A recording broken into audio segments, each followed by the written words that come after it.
Kiếm tiền thời khủng hoảng. Chương 13. Những nguy cơ tiềm ẩn. Trong 60 ngày tiếp theo, Tamara chỉ chủ yếu dành thời gian để thu thập thông tin. Cô giao cho một trong các trợ lý của mình nhiệm vụ tìm kiếm tất cả những thông tin cần thiết về các cuộc suy thoái, khủng hoảng và sụt giá hồi đầu thế kỷ 20. Cô cử một trợ lý khác tới tòa nhà Quốc hội để tham vấn các nhà kinh tế học của các ủy ban ngân hàng của cả hai đảng.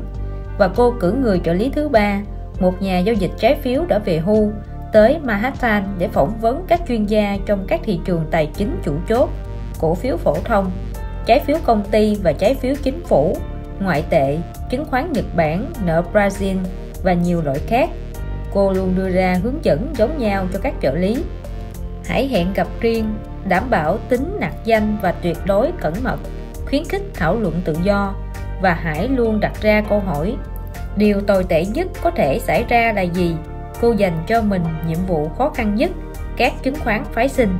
Cô hỏi từng người trong Circle, trong đó có cả Oliver Dulles và Paul Johnston, câu hỏi: anh hay chị biết gì về chứng khoán phái sinh? Ngoài ra, cô còn hỏi cả người bạn cùng phòng hồi đại học của mình, vì người đó có những kiến thức căn bản về tài chính. Không lâu sau, cô thấy một bản báo cáo được ai đó đặt trên bàn làm việc của mình. Trên đầu trang bìa báo cáo ghi GAO, cơ quan điều tra của Quốc hội Mỹ. Báo cáo theo yêu cầu của Quốc hội. Ở giữa trang bìa có nhan đề: các chứng khoán tài chính phái sinh, những hành động cần thiết để bảo vệ hệ thống tài chính. Cô đọc từ đầu đến cuối bản báo cáo, ngay sau đó bắt đầu gọi một số cuộc điện thoại. Quỹ quản lý vốn dài hạn. 3 giờ sau, cô đã có mặt tại văn phòng của GAO, đối diện với một trong các tác giả của bản báo cáo. Ông ta tỏ ra rất ngạc nhiên và vui mừng trước sự quan tâm của cô. Người duy nhất từng đọc các báo cáo của chúng tôi là một thành viên Quốc hội. Người đã yêu cầu bản báo cáo này, và có thể là cả thành viên thuộc đảng đối lập cũng đọc nó để bắt bẻ lại. Không, tôi nói dối đấy. Thật ra họ thậm chí còn không đọc nó, mà thường nhân viên của họ đọc, sau đó sẽ đưa ra cho họ danh sách các câu hỏi để dùng trong một cuộc điều trần. Chúng ta đã mất hàng tháng trời bỏ ra công sức để làm các báo cáo này, thế nhưng mọi người thậm chí còn không biết là chúng tồn tại. Vậy làm thế nào cô có được bản báo cáo do chúng tôi làm từ năm 1994? Nó được đặt trên bàn của tôi sáng nay. Tôi cũng không biết ai đặt nó ở đấy nữa. Tamara chăm chú lắng nghe vị đồng tác giả của bản báo cáo năm 1994 khi ông kể lại cho cô biết bối cảnh ra đời của nó. Chúng tôi đã đưa ra bản báo cáo này để cảnh báo Quốc hội và thế giới về những điều có thể xảy ra đối với hệ thống tài chính toàn cầu nếu các loại chứng khoán phái sinh này mất giá trị, nếu đột nhiên lại xảy ra một cuộc khủng hoảng, nhưng không ai thèm để ý tới cảnh báo đó dù chỉ một chút. Và hậu quả là 4 năm sau, nước Nga vỡ nợ, quỹ quản lý vốn dài hạn khánh kiệt, và như chúng tôi đã cảnh báo, tất cả các chứng khoán phái sinh bắt đầu mất giá trị. Và từ từ đã nhé, quỹ quản lý vốn dài hạn à, tôi mới nghe loáng thoáng về nó. Điều gì đã xảy ra với quỹ này vậy? Đó là một quỹ bảo hộ tư nhân có trụ sở ở nước ngoài, dành cho các nhà đầu tư giàu có muốn đảm bảo an toàn cho những khoản đầu tư của mình. Quỹ này không được bảo hiểm nhưng lại có mạng lưới quan hệ rộng khắp và chặt chẽ. Họ kiếm lời từ phần chênh lệch khác nhau giữa hai loại trái phiếu của chính phủ Nga và trái phiếu kho bạc Mỹ. Dựa trên những nghiên cứu, họ cho rằng phần chênh lệch sẽ không vượt quá giới hạn nhất định, nhưng sau đó Nga vỡ nợ, phần chênh lệch tăng vọt, họ mắc kẹt với những khoản tổn thất lớn. Họ có nguy cơ không thực hiện được các cam kết nợ đối với các tổ chức lớn ở Mỹ, và người ta lo sợ rằng điều đó sẽ làm sụp đổ cả hệ thống. Từ từ đã nào, ông nói nhanh quá.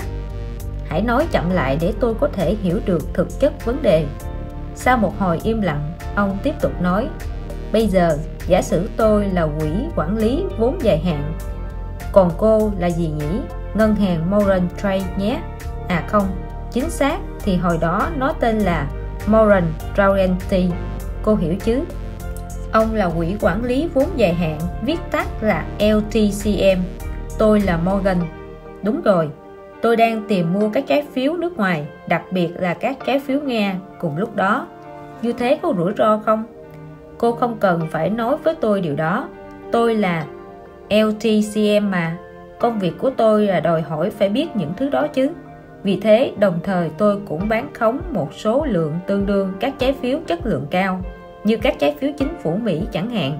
Tôi đi vay các trái phiếu chính phủ Mỹ từ những ngân hàng như cô và bán chúng đi. Cô hiểu cơ chế bán khống trái phiếu chứ? Nếu nó cũng giống với bán khống cổ phiếu thì tôi hiểu. Ông đi vay rồi bán chúng với giá ngày hôm nay và hy vọng giá của chúng sẽ giảm. Nếu đúng như vậy, ông sẽ mua lại chúng với giá thấp hơn và hoàn trả cho ngân hàng, còn ông sẽ giữ lại phần chênh lệch. Chính xác, đối với trái phiếu cũng vậy. Ta hãy trở lại với LTCM nhé. Tôi sở hữu trái phiếu Nga đúng không nào? Tôi bán khống trái phiếu Mỹ phải không? Vì vậy, vị thế của tôi luôn được cân bằng, giống như cán cân vậy. Nếu giá trái phiếu nói chung giảm, tôi sẽ bị lỗ đối với trái phiếu Nga, nhưng không sao cả, bởi vì tôi sẽ bù lại được khoản lỗ đó bằng các khoản bán khống. Nếu giá trái phiếu tăng, cũng không vấn đề gì. Tôi sẽ bị lỗ ở lĩnh vực bán khống trái phiếu Mỹ, nhưng tôi có thể bù lại khoản lỗ đó bằng các khoản lợi nhuận thu được từ trái phiếu Nga. Do đó, tôi không cần quan tâm đến tình hình biến động thị trường. Tôi chỉ cần biết rằng độ chênh lệch giữa giá hai loại trái phiếu của Nga và Mỹ là rất thấp, và đó là cách tôi kiếm lời. Tôi hiểu, rồi sao nữa? Rồi Nga vỡ nợ và giá các trái phiếu Nga của tôi tụt dốc nhanh chóng, bằng với vận tốc rơi của những tảng thiên thạch. Giờ thì khoản tổn thất đối với trái phiếu Nga của tôi trở nên quá lớn, tôi sắp trắng tay. Trong khi đó, mức giảm của các trái phiếu Mỹ lại chỉ như những bông tuyết rơi, hay tệ hơn, chúng thậm chí còn không hề giảm. Tôi vẫn có thể thu được một chút lợi nhuận từ các khoản bán khống, nhưng phần lãi này chỉ đủ bù đắp cho một phần nhỏ của các khoản lỗ. Giờ đây, tôi lâm vào thế vô cùng tồi tệ và cô cũng vậy. Tại sao lại là tôi? Cô không nhớ sao? Cô là một trong các ngân hàng đã cho tôi vay số cổ phiếu Mỹ đó. Nhưng lúc này, tôi không có đủ tiền để mua lại chúng và trả lại cho cô. Tôi sẽ không giữ được cam kết trong giao dịch với cô nữa. Khoản thua lỗ của tôi lại trở thành khoản thua lỗ của cô. Cô là ngân hàng Moran, nên có thể đối với cô đó chỉ là một mất mát nhỏ thôi. Nhưng tôi còn các giao dịch tương tự với rất nhiều người chơi khác trên thị trường, và họ sẽ bị tổn thất nặng nề. Mà tệ hơn nữa, nếu tôi không thể trả cho họ các khoản nợ, có thể họ cũng sẽ không thanh toán được các khoản nợ cho các đối tác giao dịch với họ. Điều này giống như là hiệu ứng domino, cô hỏi. Không, giống như một phản ứng dây chuyền hạt nhân vậy. Vậy kết cục đến với quỹ quản lý vốn dài hạn là gì?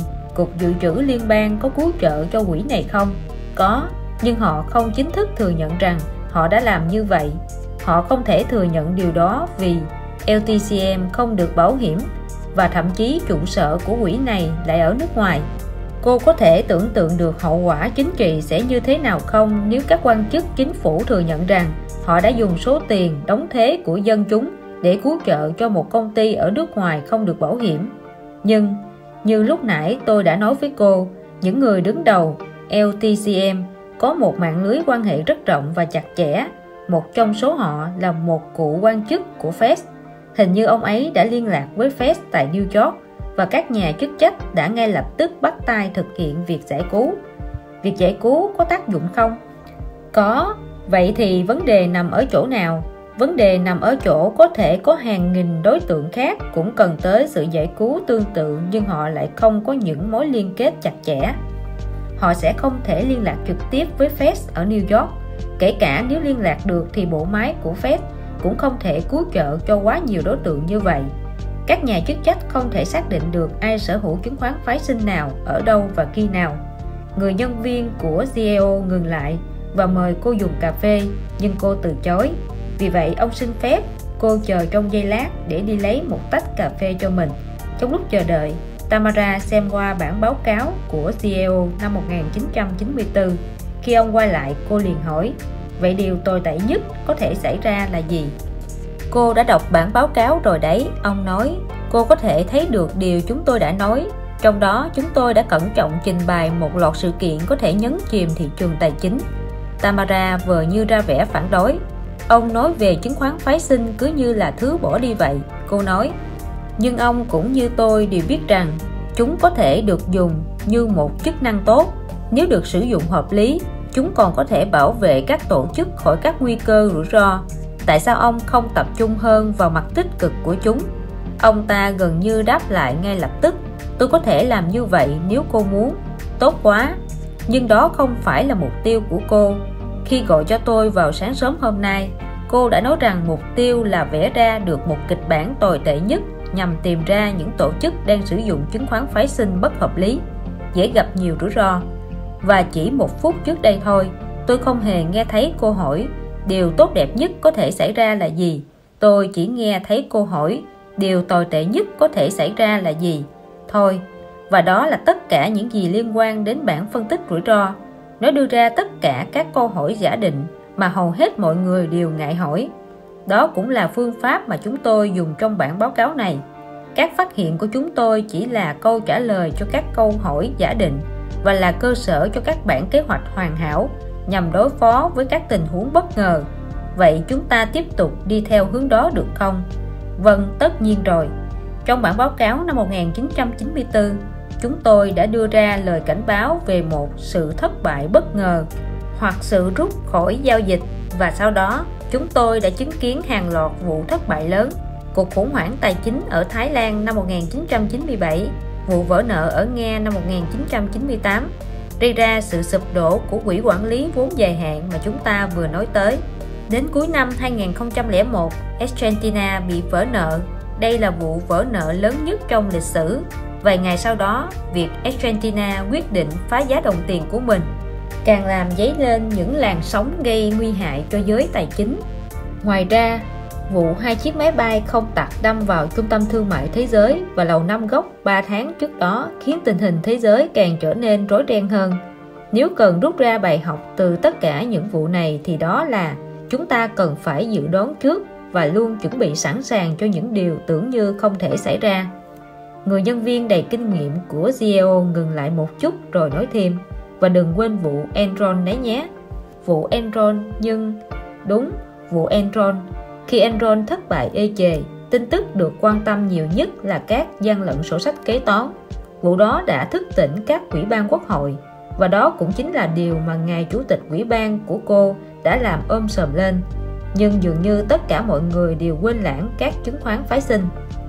Theo tôi, lý do thật sự khiến Enron bị phá sản cũng không hẳn là do gian lận sổ sách kế toán, mà phần lớn là do nhiều khoản giao dịch của họ đối với các khoản chứng khoán phái sinh ngành năng lượng bị rớt giá. Họ đã đặt cược lớn vào các ngành công nghiệp dầu, khí đốt và điện lực. Khi sự lựa chọn trở nên sai lầm, họ mất tất cả và trò chơi kết thúc. Tamara cảm thấy rất hoang mang. Một mặt, tất cả mọi người, từ các sếp của cô cho tới một số người khác mà cô liên lạc, đều nói rằng chứng khoán phái sinh là yếu tố vô cùng quan trọng, mang tính then chốt đối với số phận của nền kinh tế thế giới. Còn mặt khác, hầu như mọi thứ liên quan đến chủ đề này lại như bị phủ lên một đám mây đen đầy bí ẩn. Ông không thể cho tôi biết thứ gì đó. Bất cứ thứ gì, cụ thể hơn được à? Cô nài nỉ. Tamara kiên nhẫn chờ đợi trong khi người nhân viên kỳ cựu của GEO nghĩ xem nên nói tiếp điều gì. Có đấy, ông nói sau một hồi suy nghĩ. Hãy xem xét 8 người chơi lớn trên thị trường. Đó là các ngân hàng nắm quyền kiểm soát phần lớn việc kinh doanh chứng khoán phái sinh ở Mỹ. Lần cuối cùng tôi xem xét thì khả năng lỗ của các ngân hàng này là ở mức 100 đến 600% trên vốn. Và ở đây, tôi không định nói về mệnh giá được thổi phồng của các chứng khoán phái sinh này. Tôi chỉ muốn nói đến những rủi ro mà các ngân hàng này gánh chịu thôi. Khả năng lỗ từ 100 đến 600%. Ý ông là cứ mỗi đô la trong số vốn của họ, giá trị thuần, thì họ lại phải chịu mức rủi ro là 6 đô la đối với chứng khoán phái sinh à? Cô hãy kiểm tra dữ liệu này. Nó có trên trang web của cơ quan kiểm soát tiền tệ OCC đấy. Ông nói và cho cô hướng dẫn chi tiết cách làm thế nào để tìm được những thông tin quan trọng đó. Cuộc gặp mặt kết thúc và Tamara định bắt một chiếc taxi để quay trở lại văn phòng của mình. Nhưng hôm nay là một ngày đẹp trời nên cô quyết định đi bộ. Và như thế cô cũng có thời gian để ngẫm nghĩ các chứng khoán phái sinh bí hiểm đó thật sự là cái gì vậy? Và chúng nằm ở chỗ nào trong bức tranh tổng thể? Cô gạt tất cả các kiểu giải thích sang một bên và chỉ tập trung vào bản chất vấn đề. Chứng khoán phái sinh là các khoản cam kết nợ, nó cũng là một dạng nợ khác. Câu hỏi tiếp theo của cô là: vậy điều gì sẽ xảy ra với các tổ chức nợ quá nhiều? Trong đầu cô chợt hiện lên một loạt tên tuổi các công ty lớn đã nộp đơn xin phá sản gần đây: Bethlehem Steel, Famous, Polaroid, Kimas, Global Crossing, Enron, Qualcomm, Adelphia Communications, US Airways và nhiều cái tên khác nữa. Liệu có chung một kiểu mẫu nào cho tất cả bọn họ không? Đầu tiên là bong bóng, các công ty tăng trưởng quá nhanh, vay mượn quá nhiều tiền và sử dụng đến tận đồng cuối cùng mà họ vay được. Sau đó là chiếc kim châm thủng bong bóng, sự vạch trần các vụ gian lận, các vụ kiện tụng hoặc đơn giản chỉ là sự sụt giảm doanh số thông thường. Trong lúc đi dọc theo đại lộ Pennsylvania, cô bắt đầu mường tượng tới một bong bóng lớn hơn nhưng vẫn chưa được định hình rõ ràng. Về tới văn phòng, cô mở ngay màn hình trình duyệt web và đánh vào đó địa chỉ mà người nhân viên của GAO đã đưa cho cô: www.occ.trace.gov.device.htm. Ở phía trên góc trái màn hình hiện lên dòng chữ Cơ quan Kiểm soát Tiền tệ, Ban Quản lý các ngân hàng quốc gia. Còn ở góc bên phải là bảng thông tin về các chứng khoán phái sinh hàng quý. Cô lấy làm lạ rằng trong suốt những năm làm nghiên cứu, cô chưa từng một lần ghé thăm trang web này. Giờ thì cô đã nhận ra đó có thể là điều then chốt đối với bất kỳ một kịch bản tồi tệ nhất nào. Cô để ý thấy một danh sách các báo cáo ở phía dưới cùng màn hình và cô nhấn vào báo cáo gần đây nhất, báo cáo của OCC về chứng khoán phái sinh ngân hàng quý 2 năm 2002. Từng sự thật hiện ra trên màn hình chỉ trong chớp mắt. Tổng cộng chứng khoán phái sinh trong danh mục các ngân hàng thương mại Mỹ lên tới 50.100 tỷ đô la, trong đó 96% tập trung vào tay 7 ngân hàng lớn nhất và 90.1% không chịu sự giám sát của các sở giao dịch theo quy định. Trời đất, cô nghĩ 50.000 tỷ, gần gấp 5 lần toàn bộ tổng sản phẩm quốc nội của Mỹ. Đúng, con số đó đã phóng đại mức rủi ro, nhưng còn việc gần như tất cả số chứng khoán phái sinh đều tập trung trong tay 7 ngân hàng thương mại lớn thì sao? Việc tập trung tất cả rủi ro vào một nhóm ngân hàng thật không khôn ngoan chút nào. Và còn con số 90% các chứng khoán phái sinh không thuộc sự bảo trợ của bất kỳ sở giao dịch chính thống nào nữa chứ. Nếu có suy thoái trên thị trường cổ phiếu, nhóm bảo vệ khỏi sự suy thoái có thể kết hợp với sở giao dịch chứng khoán New York để phục hồi thị trường. Nhưng liệu nhóm này có thể làm việc với sở giao dịch trung gian nào nếu có suy thoái trên thị trường chứng khoán phái sinh? Chẳng có ai cả. Cô di chuyển đến trang 10 của bản báo cáo và nhìn chằm chằm vào màn hình với tâm trạng khá sốc. Biểu đồ 5A, tỷ lệ rủi ro trên vốn của chứng khoán phái sinh: JP Morgan Chase 589%, Bank of America 169%, Citibank 199%. Đây rồi, đây chính là bằng chứng, là nguyên nhân của quả bong bóng lớn mà không một nhà kinh tế học nào có thể chối cãi. Trong trường hợp của JP Morgan Chase, cứ với mỗi đô la trong giá trị thuần của mình được điều chỉnh cho các nhân tố rủi ro khác nhau, thì ngân hàng này có mức rủi ro là 5.89 đô la đối với chứng khoán phái sinh. Nói cách khác, họ sẽ phải mất tới 17% số vốn của ngân hàng cho rủi ro này. Ngân hàng có nguy cơ bị phá sản. Cô nhắm mắt lại và cố gắng mường tượng ra tình cảnh đó. Liệu điều gì sẽ xảy ra với thị trường chứng khoán? Điều gì sẽ xảy ra với hàng triệu hộ gia đình Mỹ? Khi đầu óc vẫn còn đang miên man với các ý nghĩ, cô đưa tay nhấc một tập hồ sơ mà một trong các trợ lý của cô để ở trên bàn. Bên ngoài tập hồ sơ này đính một tờ giấy có tiêu đề: gửi tới Tamara Belmont. Chủ đề: các vấn đề tại JP Morgan Chase và các ngân hàng lớn nhất của Đức và Nhật Bản. Ngày 23 tháng 5 năm 2002, các cổ phiếu phổ thông của JP Morgan Chase được bán với giá 38.66 đô la trên cổ phiếu. Ngày 9 tháng 10, cổ phiếu này giảm xuống còn 15.26 đô la trên cổ phiếu. Chính xác là 60.5% trị giá thị trường của ngân hàng này, tức 46 tỷ đô la đã bị bay hơi.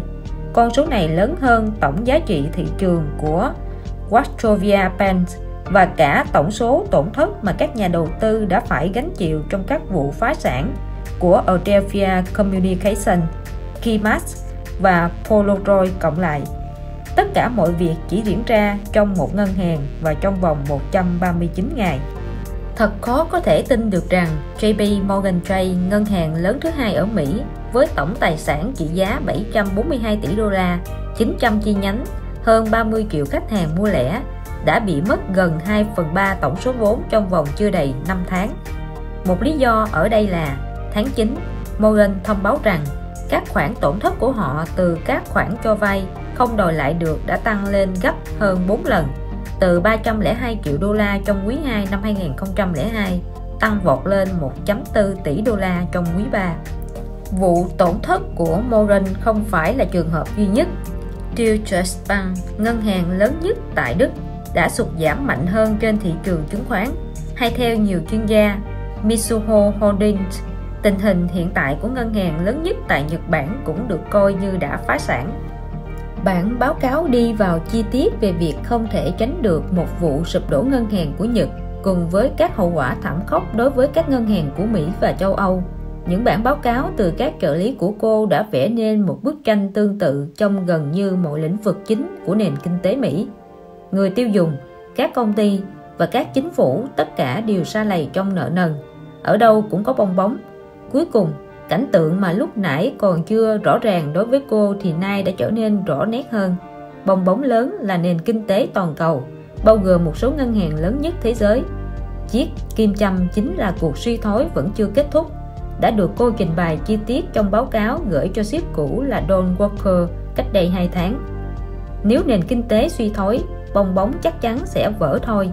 Chỉ còn lại một câu hỏi: liệu các chính phủ của 3 nền kinh tế lớn nhất thế giới, Mỹ, Nhật và Đức, có thể tiếp tục nâng đỡ nền kinh tế nước mình và bảo vệ chúng khỏi bong bóng không?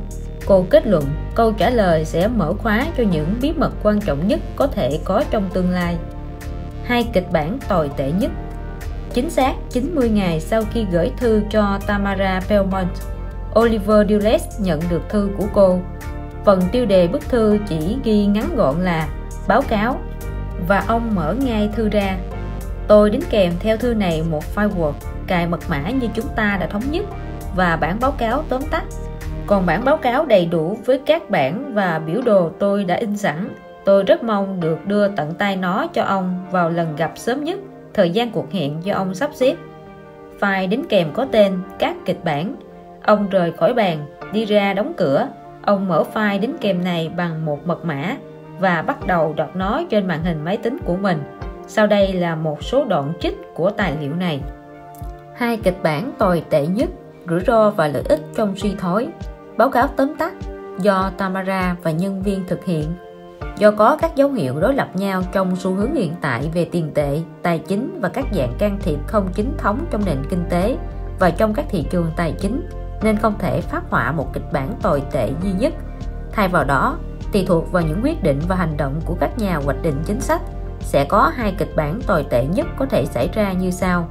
Kịch bản A, ngắn nhưng khó chịu. Chính phủ đề ra chính sách căn bản với chủ trương không can thiệp. Họ không lãng phí các nguồn lực vào việc giải cứu các công ty thất bại thuộc khối tư nhân. Họ không tìm cách hỗ trợ thị trường chứng khoán. Họ không đổ vào hệ thống ngân hàng quá nhiều tiền hoặc giảm thuế một cách bừa bãi.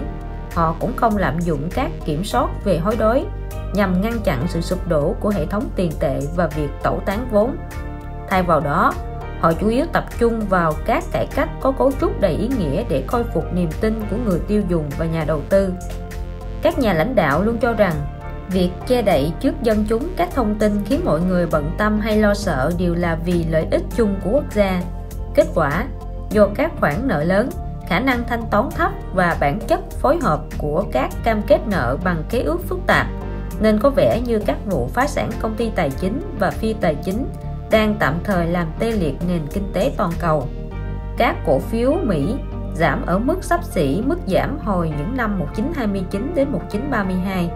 Những vòng lẫn quẩn khiến nền kinh tế bị suy thoái trong vòng 3 đến 5 năm.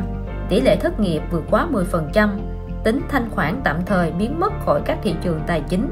ngay cả với nhiều loại chứng khoán được nhiều người nắm giữ, như các cổ phiếu của những công ty lớn và các trái phiếu chính phủ dài hạn. Để chấm dứt tình trạng khủng hoảng, có thể sẽ cần đến một kỳ nghỉ cho ngân hàng và thị trường trên toàn quốc. Tuy nhiên, một sự hồi phục hoàn toàn chỉ có thể diễn ra trong một khoảng thời gian hợp lý. Kịch bản B dài với nhiều trồi sụt. Do lo sợ sự sụp đổ rộng lớn hơn, chính phủ can thiệp một cách xông xáo và thường xuyên trong cuộc chiến kéo dài chống lại suy thoái. Họ định kỳ cứu trợ các ngân hàng, hãng môi giới và công ty được cho là thiết yếu đối với cơ cấu hệ thống tài chính. Họ tìm cách hỗ trợ trực tiếp và gián tiếp các thị trường tài chính bằng cách mua vào khối lượng lớn các cổ phiếu phổ thông và trái phiếu công ty. Họ đổ nhiều tiền vào hệ thống ngân hàng và cắt giảm mạnh thuế. Họ áp dụng các kiểm soát chặt chẽ về hối đoái để ngăn ngừa việc tẩu tán chúng khỏi quốc gia, cũng như để ngăn chặn trước sự sụp đổ đối với đồng đô la. Họ hoãn lại các cải cách có ý nghĩa và giấu đi những vấn đề về cấu trúc có thể gây ra bê bối. Các nhà lãnh đạo vẫn tiếp tục tin rằng việc che đậy các thông tin có thể gây lo lắng hoặc sợ hãi đối với công chúng, đó là vì lợi ích của quốc gia. Kết quả, sự suy thoái kéo dài trong khoảng thời gian vài năm, kèm theo vài lần hồi phục không đồng đều, tạo nên những hy vọng và kỳ vọng nhầm chỗ, đồng thời chỉ kéo theo những đợt suy thoái sâu hơn. Sau những đợt suy thoái kéo dài một thập kỷ hoặc hơn, nguồn vốn lưu động của quốc gia bị cạn kiệt và khả năng hồi phục cũng bị suy yếu. Các cổ phiếu Mỹ lên xuống thất thường với nhiều đợt tăng giá tức thì và kéo dài đánh bẫy thêm nguồn tiền của các nhà đầu tư và làm rỗng khoản tiết kiệm của các hộ gia đình. Tuy nhiên, vào lúc kết thúc cuộc suy thoái, trung bình thị trường đã tăng lên mức xấp xỉ với mức như trong kịch bản A, với tỷ lệ tổn thất tương đương mức tổn thất của những năm 1929 đến 1932. Tuy nhiên, mức độ suy thoái trong nền kinh tế lại sâu hơn nhiều so với kịch bản A. Độ sâu của nó không chỉ thể hiện trong tỷ lệ suy giảm GDP thực mà còn là mức thiệt hại dài hạn về cấu trúc đối với năng suất và tâm lý số đông. Đối với hầu hết mọi người, mức tổn thất của đợt suy thoái ít nghiêm trọng hơn trong ngắn hạn, nhưng về dài hạn thì lại nhiều hơn. Các hậu quả chính trị và xã hội lan rộng hơn và đòi hỏi những nỗ lực phục hồi phức tạp hơn. Nhiều thị trường ở các quốc gia và trên thế giới hầu như đều phải đóng cửa trong những khoảng thời gian kéo dài, với tình trạng thường xuyên bị tê liệt tài chính và bất ổn xã hội. Dần dần, nền kinh tế thế giới cũng sẽ hồi phục, nhưng chỉ sau khi trải qua khoảng thời gian đen tối kéo dài tới vài thập kỷ. Oliver Dulles đọc bản báo cáo tóm tắt 4 lần trước khi rời mắt khỏi màn hình. Ông là người từng giúp vạch trần những gian lận kế toán và khám phá ra những khoản thâm hụt liên bang lớn, cũng như những mối nguy hiểm có thể xảy ra của bong bóng thị trường trái phiếu. Vì vậy, những kịch bản tồi tệ nhất cũng không lấy gì làm lạ đối với ông. Ngoài ra, trong quãng đời sự nghiệp trước đây của mình, khi chưa thành công, ông cũng từng là một sinh viên say mê môn tâm lý học. Vì vậy, ông hiểu được sự điên rồ của đám đông. Ông hiểu bọn họ có thể đảo ngược bất kỳ lý thuyết kinh tế nào. Tuy thế, nhưng ông vẫn không cảm thấy sẵn sàng với thứ này. Trong cả hai kịch bản, thị trường có thể sụt giảm ở mức xấp xỉ với mức giảm hồi những năm 1929 đến 1932, gần 90%, và nó khiến chỉ số Dow Jones giảm xuống chỉ còn hơn 1.000. Hoàn toàn không thể tin được rằng điều này có thể xảy ra trong nền kinh tế hiện đại của chúng ta, ông nghĩ. Trong cả hai kịch bản, có thể sẽ có sự đóng cửa từng phần hoặc toàn bộ của các ngân hàng hoặc thị trường tài chính. Lần cuối cùng điều đó xảy ra là khi nào? FDR đã đóng cửa tất cả các ngân hàng vào lúc nào trong năm 1932? Thật không thể tin được. Trong lần đọc thứ nhất của ông, rõ ràng là kịch bản B thậm chí còn tệ hơn cả kịch bản A, ít nhất là trong kiểu ngắn nhưng khó chịu, còn có niềm hy vọng. Còn trong kiểu dài với nhiều trồi sụt thì có ít hy vọng hơn, đồng thời lại còn hàm ý cả về một khoảng thời gian đen tối trong vài thập kỷ. Cô ấy có ý gì khi hàm ý như vậy nhỉ? Ông lập tức gọi cô ấy đến phòng làm việc của mình để hỏi cô một số điều. Khi cô tới nơi, ông vội dẹp đi các tập giấy tờ để trên ghế và mời cô ngồi. Rồi ông nhìn chằm chằm vào cô, lắc lắc đầu, vẻ nửa đùa nửa thật. Cô gửi cho tôi thứ gì vậy? Cuối cùng ông hỏi, cô có bị mất trí không thế? Thế không phải là ông yêu cầu một kịch bản tồi tệ nhất à? Tất nhiên là đúng. Nhưng nếu đọc cẩn thận những hướng dẫn của tôi thì cô đã thấy yêu cầu của tôi là về kịch bản tồi tệ nhất hợp lý. Cô đang nghĩ gì vậy? Ông mỉm cười. À không, phải nói là cô đang khám phá ra điều gì thế? Kịch bản suy thoái ngắn nhưng khó chịu. Tamara đã không để ý thấy nụ cười mỉa đó, nhưng dù sao đi nữa cô cũng chẳng thèm quan tâm tới mọi sự xúc phạm. Tất cả chúng ta đều muốn tránh những việc lặp đi lặp lại, có phải không? Vậy mà những gì lặp đi lặp lại chính là nguồn gốc của sự thật. Đây là ví dụ thích đáng minh họa cho câu nói lịch sử luôn lặp lại, và những ai không biết rút ra bài học cho mình thì cuối cùng cũng sẽ lặp lại những thất bại đó mà thôi. Vậy đó là cơ sở của cô cho bản báo cáo này đấy à? Dulles hỏi. Đó chỉ là những lập luận mang tính lịch sử cũ rích mà những kẻ bất hạnh hay lo âu vẫn lải nhải hàng thập kỷ nay đấy à? Đối với những kẻ mới bắt đầu thì điều đó là đúng. Cứ cho là mỗi chu kỳ lại có thêm một chiều hướng mới, một đặc tính mới, hoặc một chú thích tiềm ẩn mới khiến các nhà lịch sử học lúng túng. Nhưng tôi lại thấy chúng vẫn tương tự như nhau về mặt cấu trúc và chức năng. Tôi thấy các chủ đề trở đi trở lại. Bên cạnh đó, có đúng là sự kiện lịch sử là một cơ chế chuẩn cho việc thiết lập các thông số trong khi nghiên cứu kịch bản tồi tệ nhất không? Tôi cho rằng đúng. Cô cứ nói tiếp đi. Tamara mang theo một bản in báo cáo đầy đủ cùng 3 tập tài liệu mở rộng mà các trợ lý nghiên cứu của cô cung cấp. Cô đặt chúng lên bàn làm việc của ông. Để tôi bắt đầu với cuộc khủng hoảng năm 1901 nhé, cô nói. Liệu có bắt buộc phải lùi lại khoảng thời gian quá xa như thế không? Thực ra, đáng lẽ tôi nên lùi lại xa hơn nữa. Nhưng kể từ đầu thế kỷ 20, chúng tôi đã có thể phát triển 4 nghiên cứu tình huống chi tiết rồi. Và với thời hạn ông đặt ra, chúng tôi cảm thấy đó là khoảng thời gian thích hợp rồi. Tôi có thể tiếp tục chứ? Tất nhiên rồi, cô cứ tiếp tục đi. Cuộc khủng hoảng năm 1901 xoay quanh những nỗ lực tiếp quản lại hãng đường sắt Northern Pacific Railroad, và đỉnh điểm là cuộc chiến giữa Morgan Hill và Harriman Kellogg nhằm tranh giành quyền kiểm soát hãng đường sắt này. Tình huống ngày nay, như hồi năm 1901, các nhóm công ty có thế lực sử dụng các khoản nợ lớn để giành quyền kiểm soát các hãng lớn thông qua các vụ mua lại và sát nhập. Vụ sụp đổ năm 1907, sau này được gọi là nỗi khiếp sợ của người giàu, xảy ra sau khi có sự gia tăng về sản lượng hàng hóa, đặc biệt là đồng và cà phê, cộng thêm việc gia tăng các công ty khai thác đồng. Tình huống ngày nay, sự đầu cơ hàng hóa đang ngày càng lan rộng.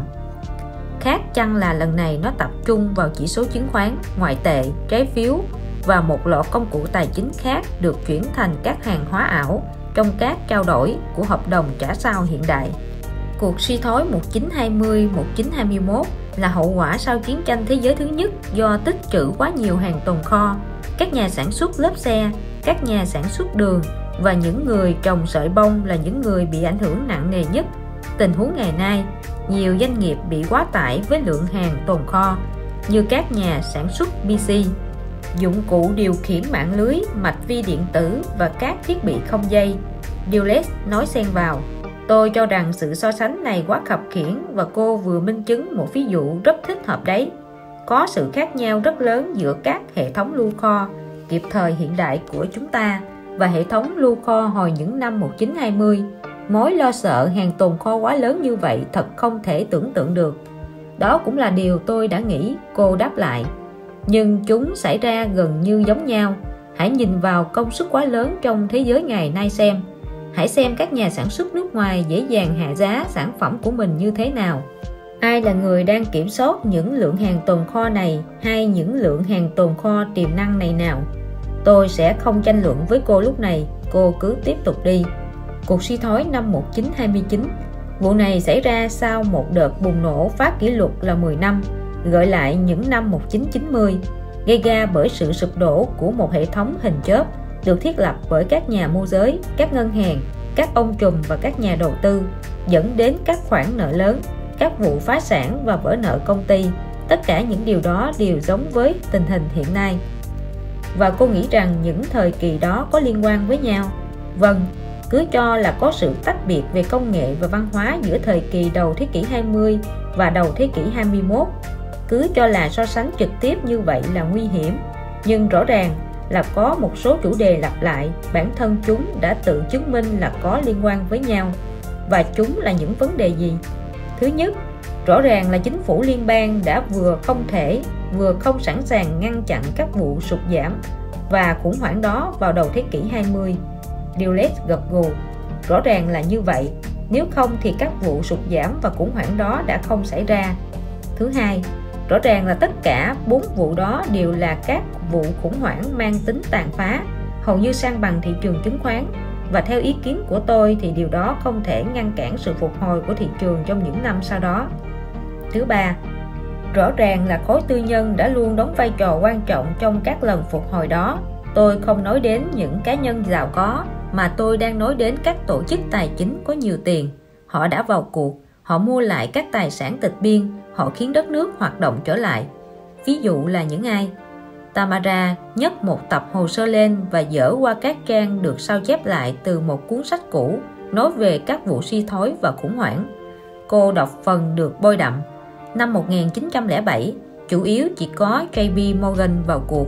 Sau đó vào năm 1920 đến 1921, DuPont và các ngân hàng lớn đã hỗ trợ General Motors, Goodyear và các hãng khác. Vào những năm 1930, tình hình trở nên khắc nghiệt hơn, nhưng các hãng vẫn có thể đứng vững. Rất nhiều hãng sản xuất lớn như General Motors đã rút ra bài học từ cuộc suy thoái năm 1920 và đã dự trữ một lượng lớn tiền mặt. Những việc làm đó, cộng thêm các chương trình liên bang và cuối cùng là chiến tranh, đã kéo nền kinh tế ra khỏi sự suy thoái. Nghĩa là sao? Nghĩa là dù cho các cuộc khủng hoảng và suy thoái có tàn phá đến thế nào thì cũng không phải là không tránh được.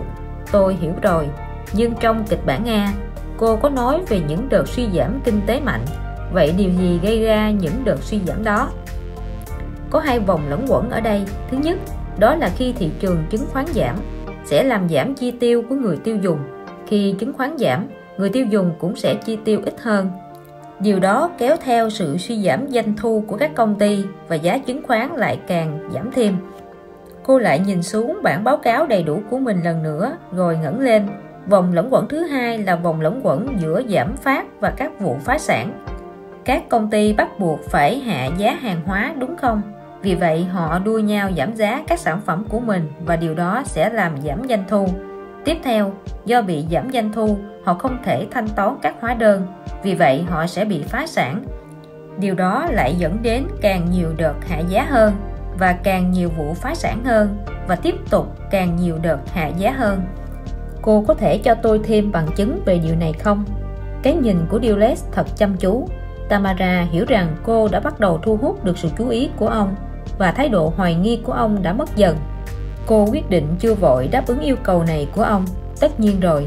Nhưng trước hết hãy để tôi tóm lược qua với ông về kịch bản dài với nhiều trồi sụp đã nhé.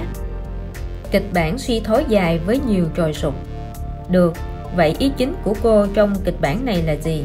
Nhật Bản, đó là thảm họa kinh tế lớn nhất tấn công vào các thị trường trên thế giới hồi những năm 1930. Dư nợ ước tính gấp 1.4 lần toàn bộ nền kinh tế nước này và gần gấp 3 lần mức nợ của Argentina khi thị trường nước này sụp đổ vào đầu năm 2002. Họ đã trải qua ít nhất 4 đợt suy thoái kể từ năm 1990, một cuộc suy thoái kéo dài. Tỷ lệ thất nghiệp ở mức cao nhất kể từ chiến tranh thế giới thứ hai. Thị trường chứng khoán sụt giảm từ năm 1990 và vẫn đang sụt giảm gần 78% so với đỉnh. Các ngân hàng, các hãng môi giới, các công ty bảo hiểm nhân thọ lớn nhất nước này gần tới mức phá sản và họ chỉ còn một hy vọng mong manh là chính phủ sẽ hỗ trợ họ. Gần đây, mọi thứ trở nên quá tệ đến mức chính phủ Nhật đã cảnh báo sẽ rút tiền khỏi Mizuho, ngân hàng lớn nhất của Nhật, vì lo ngại số tiền này có thể tan thành mây khói. Dulles biết là tình hình của họ đang rất tệ, nhưng ông không ngờ nó lại tệ tới mức đó. Tamara lại quay trở về ý chính.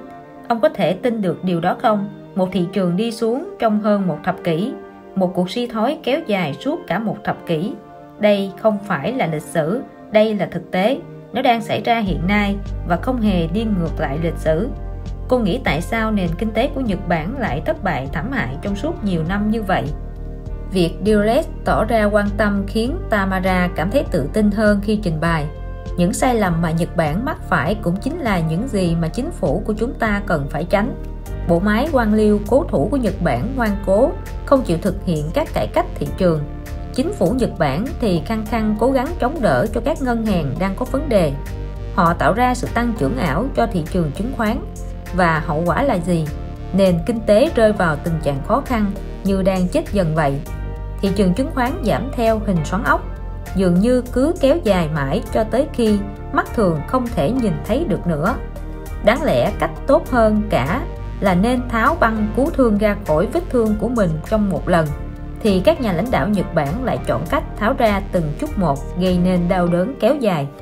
Dulles khoát tay phản đối: chờ chút, tôi không phải là chuyên gia kinh tế Nhật Bản, nhưng tôi biết Nhật Bản và Mỹ rất khác nhau về cấu trúc, cho nên bất kỳ sự so sánh nào cũng dễ dàng phạm sai lầm nghiêm trọng.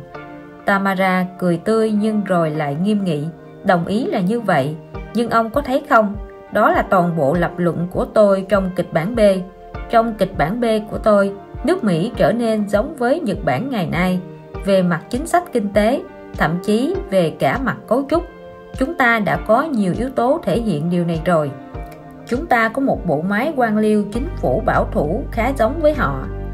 Chúng ta có sự ủy thác chính trị nhằm ngăn chặn sự sụp đổ tài chính bằng mọi giá, khá giống như họ. Chúng ta có một nhóm bảo vệ khỏi suy thoái và mọi cơ chế pháp lý sẵn sàng nhằm can thiệp trực tiếp vào các thị trường, giống như họ. Vì vậy, hãy coi chừng. Có thể chúng ta đã có nhiều điểm giống với Nhật hơn so với những gì mà hầu hết mọi người có thể tin được. Tổn thương ít hơn nhưng kéo dài hơn. Dulles lại đọc lướt qua bản báo cáo tóm tắt một lần nữa. Cô nói về các vụ phá sản ở Nhật, về tình trạng thất nghiệp và giảm phát. Thế thì tại sao cô lại nói rằng kịch bản B ít tổn thương hơn trong ngắn hạn? Lần cuối cùng ông đến Nhật là khi nào? Tôi chưa bao giờ đến đó. Nếu ông đến đó vào thời điểm hiện nay, ông sẽ không thấy những hàng dài người thất nghiệp xếp hàng chờ được cứu tế. Ông sẽ không thấy sự tàn lụi hoặc bụi bặm nơi thành thị. Ông sẽ thấy một quốc gia thật sự thịnh vượng. Vẻ ngoài là như thế. Mickey Kantor, cựu Bộ trưởng Thương mại Mỹ, gần đây đã tới Tokyo.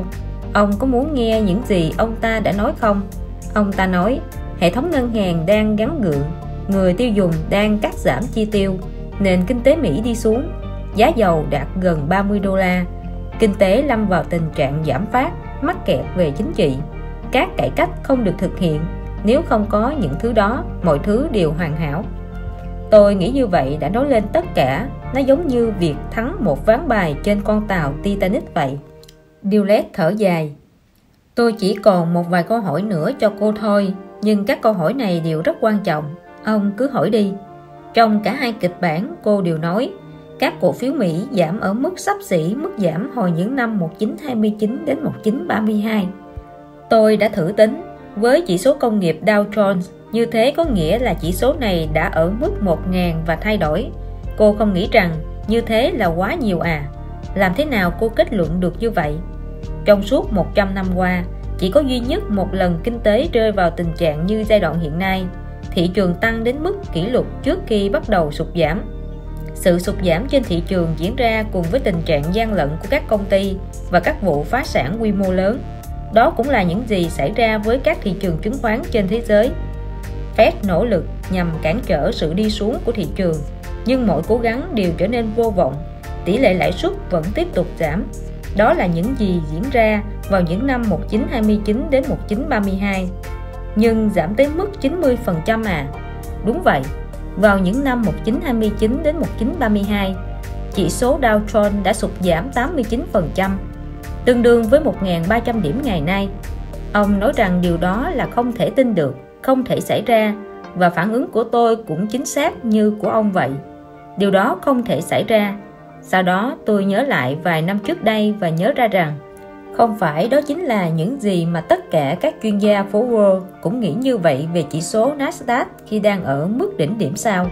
Giờ hãy nhìn lại xem, chỉ số Nasdaq đã giảm gần bằng mức giảm của chỉ số Dow hồi đầu những năm 1930 rồi. Xem biểu đồ 13.1. Biểu đồ này kênh sẽ để trên màn hình. Biểu đồ 13.1. Không có chuẩn mực rõ ràng nào cho việc thiết lập một kịch bản tồi tệ nhất trong tương lai. Tuy nhiên, các nhà phân tích rủi ro thường đề cập đến: 1. Kinh nghiệm tồi tệ nhất trong lịch sử với kỷ nguyên hiện đại, hoặc 2 là tình huống tồi tệ nhất hiện nay trong một môi trường có thể so sánh được. Đường đồ thị phía trên minh họa cho cách tiếp cận dựa vào lịch sử. Nó so sánh chỉ số bình quân công nghiệp Dow Jones những năm 2000 đến 2002 với chỉ số Dow Jones vào đầu những năm 1930. Nếu chỉ số Dow Jones có mức giảm xấp xỉ với mức giảm vào đầu những năm 1930 thì nó có thể giảm trong mức xấp xỉ 1.000 đến 1.500 điểm. Đường đồ thị phía dưới minh họa cách tiếp cận dựa vào hiện tại. Nó so sánh chỉ số công nghiệp Dow những năm 2000 đến 2002 với chỉ số Nasdaq trong cùng một khoảng thời gian. Nếu chỉ số Dow Jones có mức giảm xấp xỉ với mức giảm của chỉ số Nasdaq vào những năm 2000 đến 2002 thì nó có thể giảm trong mức xấp xỉ 2.500 đến 3.000. Nếu đó là những dự đoán cụ thể thì có thể sẽ có nhiều lập luận khác nhau ủng hộ hoặc bác bỏ tính đúng đắn của chúng. Tuy nhiên, với các kịch bản tồi tệ nhất, các ước tính này lại phù hợp với những nguyên tắc được công nhận rộng rãi về phân tích rủi ro. Một số người có thể tranh luận rằng phố Wall đã rút ra bài học cho mình và bây giờ họ khác trước rồi. Vậy cô sẽ phản ứng ra sao? Tất cả những gì họ làm là thay đổi giọng điệu của mình mà thôi. Ồ đúng, Nasdaq rõ là một bong bóng, họ nói. Nhưng Dow thì không thấy đâu, chỉ số Dow sẽ khác. Sự thật là bong bóng Nasdaq chỉ trở nên rõ ràng đối với họ sau khi nó bị sụt giảm nhiều. Trong hai kịch bản của tôi, điều tương tự cũng sẽ đúng đối với chỉ số Dow. Họ sẽ chưa nhận ra được bong bóng trong chỉ số Dow cho tới sau khi nó sụt giảm. Khi Tamara đang nói, cô cảm thấy có ai bước vào phòng từ phía sau.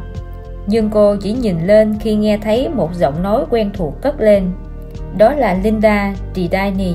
Linda xin lỗi đã làm gián đoạn cuộc họp và xin phép Dulles cho cô được đọc lướt qua một số giấy tờ cô đã để lại cho ông ở trên bàn. Sau khi tìm được thứ mình muốn, cô định đi ra nhưng rồi lại ngập ngừng. Trong những tháng gần đây, cô lui tới văn phòng của cha thường xuyên hơn. Lúc đầu là vì những ý tưởng đầu tư, nhưng về sau hoàn toàn chỉ vì tò mò về một khóa học thú vị mà theo như cô nghĩ, dường như cơ bản phù hợp với nhiều nguyên tắc mang tính chất vật lý, lĩnh vực rất quen thuộc với cô. Dulles gạt bỏ sự e dè của cô. Chúng tôi đang bàn về các kịch bản trong tương lai. Cô có muốn tham gia không? Giá trị và tâm lý. Mắt cô ánh lên niềm thích thú. Không có điều gì thu hút Linda Didani hơn là những kịch bản trong tương lai. Cô sang phòng bên lấy một chiếc ghế, đặt xuống và ngồi yên lặng, tạo nên một góc tam giác không đều với Dulles và Tamara. Dulles quay sang phía Tamara và nói: cô là một nhà kinh tế học đồng thời là một nhà phân tích chứng khoán. Tôi là một chuyên gia kế toán tên tuổi. Cả hai chúng ta đều biết rằng giá trị là cái mà bất cứ thị trường nào đều hướng đến. Ngoài ra, tôi cũng là một nhà tâm lý học. Vì vậy, tôi biết rằng sự nhận thức về giá trị cũng rất quan trọng. Cô đã bao giờ cân nhắc về điều đó chưa? Rồi, chỉ số Dow hiện giờ đang có giá gấp 20 lần lợi nhuận trên cổ phần. Điều đó có vẻ không hợp lý lắm phải không? Linda nhớ lại rằng lúc đầu cô đã phải trả mức giá gấp 20 lần lợi nhuận trên cổ phần đối với cổ phiếu UCBS và cô định lắc đầu, nhưng rồi vẫn ngồi yên. Cũng còn tùy, Tamara nói, trong thị trường đang giảm điểm mạnh thế này, chỉ số Dow có thể giảm xuống còn khoảng 6 hoặc 7 lần lợi nhuận trên cổ phiếu trước khi nó chạm đáy. Chỉ thế thôi cũng đủ làm cho chỉ số Dow có thể giảm xuống mức 2.500. Và đó là với giả định lợi nhuận công ty không giảm thêm nữa. Thế nhưng lợi nhuận của 30 công ty thuộc chỉ số Dow vẫn đang giảm. Vậy mức đáy lợi nhuận là bao nhiêu? Tamara chợt nhớ đến những nhà phân tích dò đáy mà cô thường tranh cãi với họ hồi còn làm ở Harris. Trong cả hai kịch bản của mình, tôi chắc rằng tất cả mọi người trên phố Wall đều có thể đưa ra câu hỏi y hệt như thế. Sự thật là không có một mức đáy rõ ràng nào trong lợi nhuận cả. Ngay cả lợi nhuận bằng không cũng chưa phải là mức đáy rõ ràng. Hãy thử nhìn xem điều gì đã xảy ra với các cổ phiếu thuộc chỉ số Nasdaq. Tamara cầm tập tài liệu lên và rút ra một biểu đồ có nhan đề: lợi nhuận chỉ số Nasdaq bị mất sạch. Cô đưa cho Linda và Dulles xem qua. Xem biểu đồ 13.2. Biểu đồ này sẽ được kênh để trên màn hình. Tôi thấy rồi, nhưng nó miêu tả điều gì vậy? Dulles hỏi. Điểm A thể hiện mức lợi nhuận được tích lũy trong gần 7 năm của 4.200 công ty thuộc chỉ số Nasdaq, tổng cộng là 160 tỷ đô la. Điểm B thể hiện rằng mức lợi nhuận này bị mất sạch chỉ trong vòng 15 tháng ngắn ngủi. Tôi không nói về mức trung bình hay mức lợi nhuận của chỉ một năm thôi đâu nhé. Tôi đang nói về từng đồng lợi nhuận mà mỗi công ty thuộc chỉ số Nasdaq kiếm được trong toàn bộ khoảng thời gian đó. Biểu đồ 13.2. Sự tổn thất của Nasdaq. Số lợi nhuận sau gần 7 năm ròng đã tan biến. Trong thời gian từ 1 tháng 4 năm 1994 đến 31 tháng 6 năm 2000, điểm A trong biểu đồ, tất cả các công ty niêm yết trên sàn Nasdaq kiếm được tổng cộng 159.8 tỷ đô la. Tuy nhiên, chỉ trong vòng 15 tháng, từ ngày 1 tháng 7 năm 2000 đến 31 tháng 9 năm 2001, các công ty thuộc Nasdaq bị mất 161 tỷ đô la. Các khoản tổn thất này đã vét sạch từng đồng lợi nhuận họ có được trong suốt 7 năm trước đó. Nguyên nhân chủ yếu do: 1. Các điều chỉnh kế toán nhằm sửa lại số lợi nhuận đã bị thổi phồng. 2. Sụt giảm doanh số bán. Và 3. Giảm phát và giảm giá sản phẩm. Chờ chút, Dulles nói, để xem tôi có hiểu đúng ý cô không nhé. Giả sử tất cả các công ty đó gửi tổng số lợi nhuận họ kiếm được vào một tài khoản ngân hàng toàn cầu nào đó trong suốt những năm đó, và giả sử họ chưa bao giờ sử dụng một đồng nào trong đó cả, vậy họ có được bao nhiêu tiền trong tài khoản đó?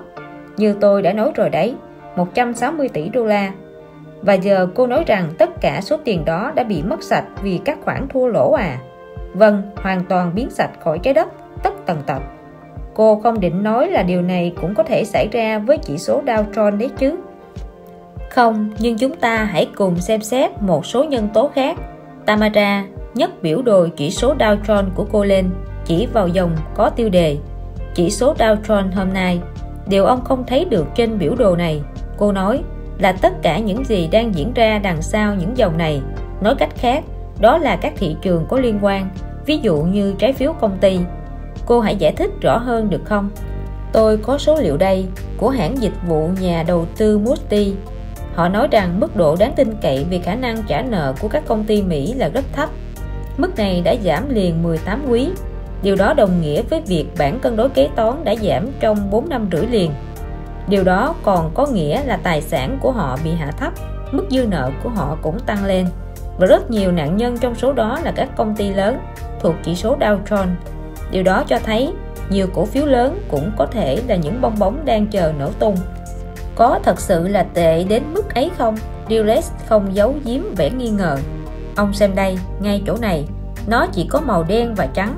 Trong quý gần đây nhất, Moody đã hạ mức tín nhiệm của 124 công ty và chỉ tăng mức này đối với 35 công ty. Như thế có nghĩa là cứ một công ty được tăng mức tín nhiệm thì lại có gần 4 công ty bị hạ mức tín nhiệm. Đó là những công ty nhỏ hay công ty lớn? Cả hai, và đây là kết quả. Đối với các công ty mạnh hơn thì càng ngày càng phải chi phí nhiều hơn và khó khăn hơn để tăng số vốn họ cần để mở rộng, hoặc thậm chí chỉ là để đứng yên. Còn đối với các công ty yếu hơn, việc bị hạ thấp mức tín nhiệm lặp đi lặp lại này sẽ làm cho họ gần như không thể vay được tiền, dẫn tới khả năng đe dọa sự sống còn của họ. Khi họ thất bại, đó là lúc lợi nhuận và giá cổ phiếu giảm liên tục. Một số người cho rằng các hãng đánh giá đang quá khắt khe với các công ty. Cô nghĩ sao? Tôi cũng không chắc. Có thể họ đang thận trọng hơn với những vấn đề mà trước đây họ đã từng xem nhẹ. Và trong một số trường hợp, như vụ Enron chẳng hạn, họ rõ ràng đã quá nhẹ tay. Thực tế, mức giảm thật sự trên bảng cân đối kế toán thậm chí còn tệ hơn so với mức đánh giá. Tại sao cô lại nói thế? Bởi các công ty đang ngập trong nợ nần, và một số người trong bọn họ thậm chí còn không thanh toán nổi các hóa đơn gần đây.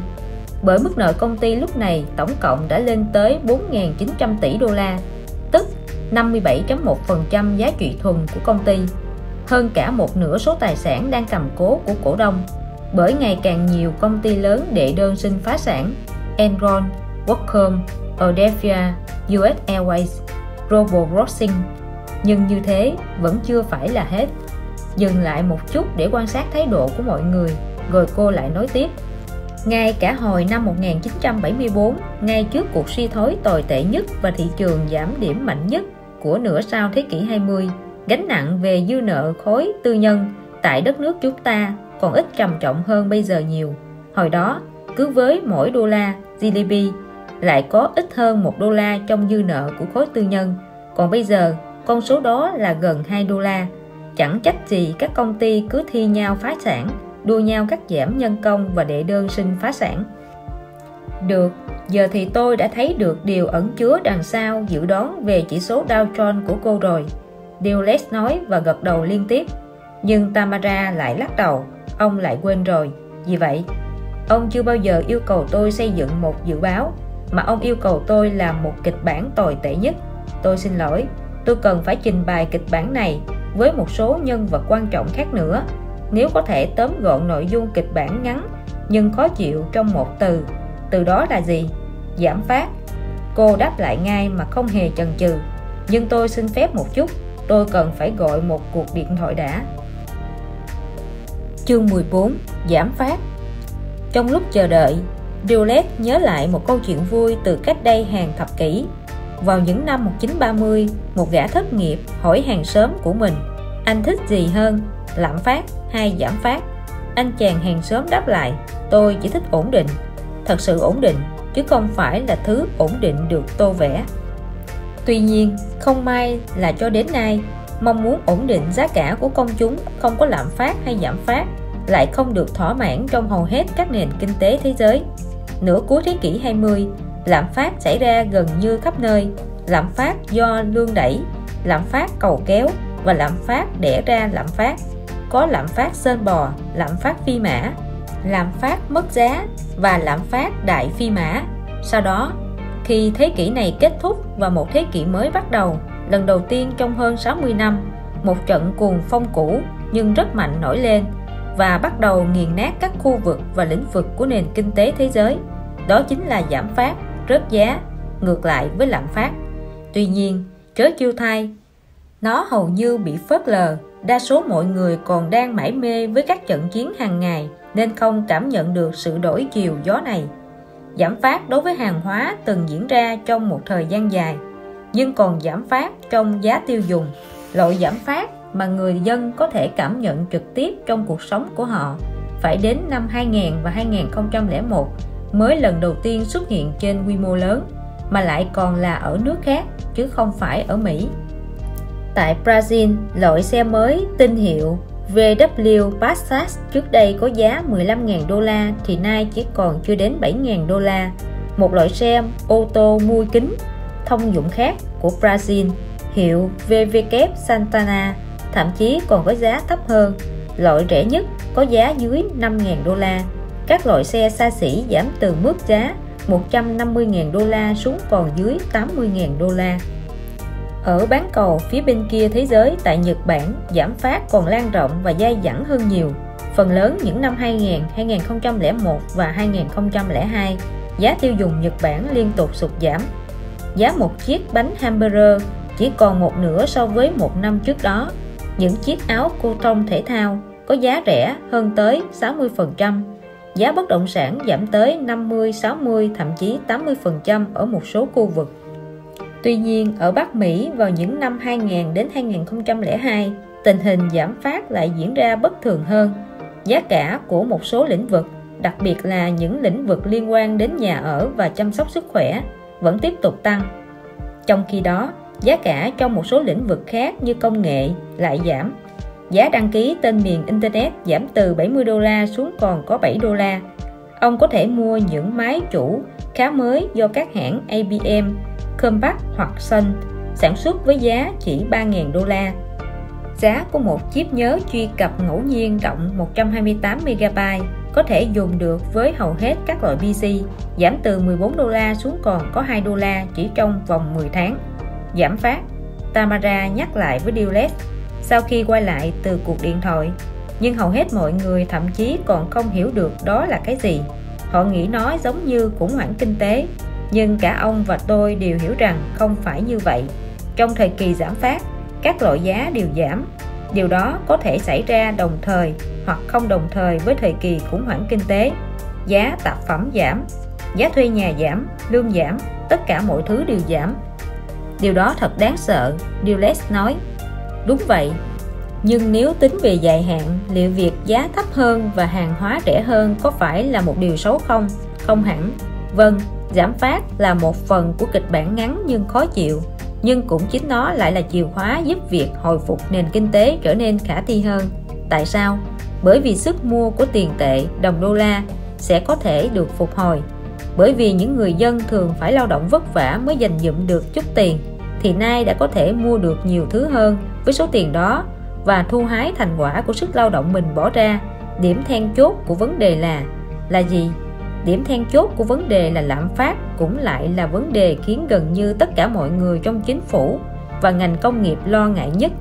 Về mặt chính trị, đó là vấn đề không thể chấp nhận được. Đồng ý. Không còn nghi ngờ gì nữa, tình trạng lạm phát mất giá còn tồi tệ hơn rất nhiều so với tình trạng giảm phát. Tại một số điểm trong kịch bản B, lạm phát quay lại ở mức cao hơn và trở thành kẻ giết người.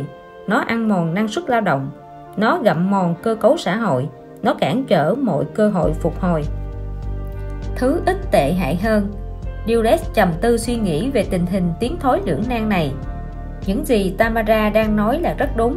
Không một nhà kinh tế học nào có thể phản đối. Giảm phát rõ ràng là thứ ít tệ hại hơn, và đối với những người có khoản tiết kiệm hoặc thu nhập ổn định, giảm phát thậm chí còn mang lại những lợi thế đáng kể cho họ. Tuy vậy, ở những vị trí trọng điểm nhất của Washington, phố Wall, phố Main, giảm phát lại bị coi là loại vũ khí kinh tế đáng lo ngại nhất. Ông biết lý do tại sao. Những người nắm giữ quyền lực có nhiều thứ để mất hơn, còn dân thường thì có ít thứ để mất hơn và thậm chí có thể còn được lợi nhiều hơn. Giảm phát đóng vai trò như thế nào trong kịch bản ngắn nhưng khó chịu của cô? Dulles hỏi. Kiểu giảm giá mà ông thấy đôi khi xảy ra trong một số lĩnh vực bắt đầu lan rộng. Lúc nãy tôi đã nói với ông về cái vòng lẫn quẩn giữa sự phá sản và lạm phát rồi đấy. Và như một hậu quả của cái vòng lẫn quẩn đó, không có cái gì là không giảm giá cả.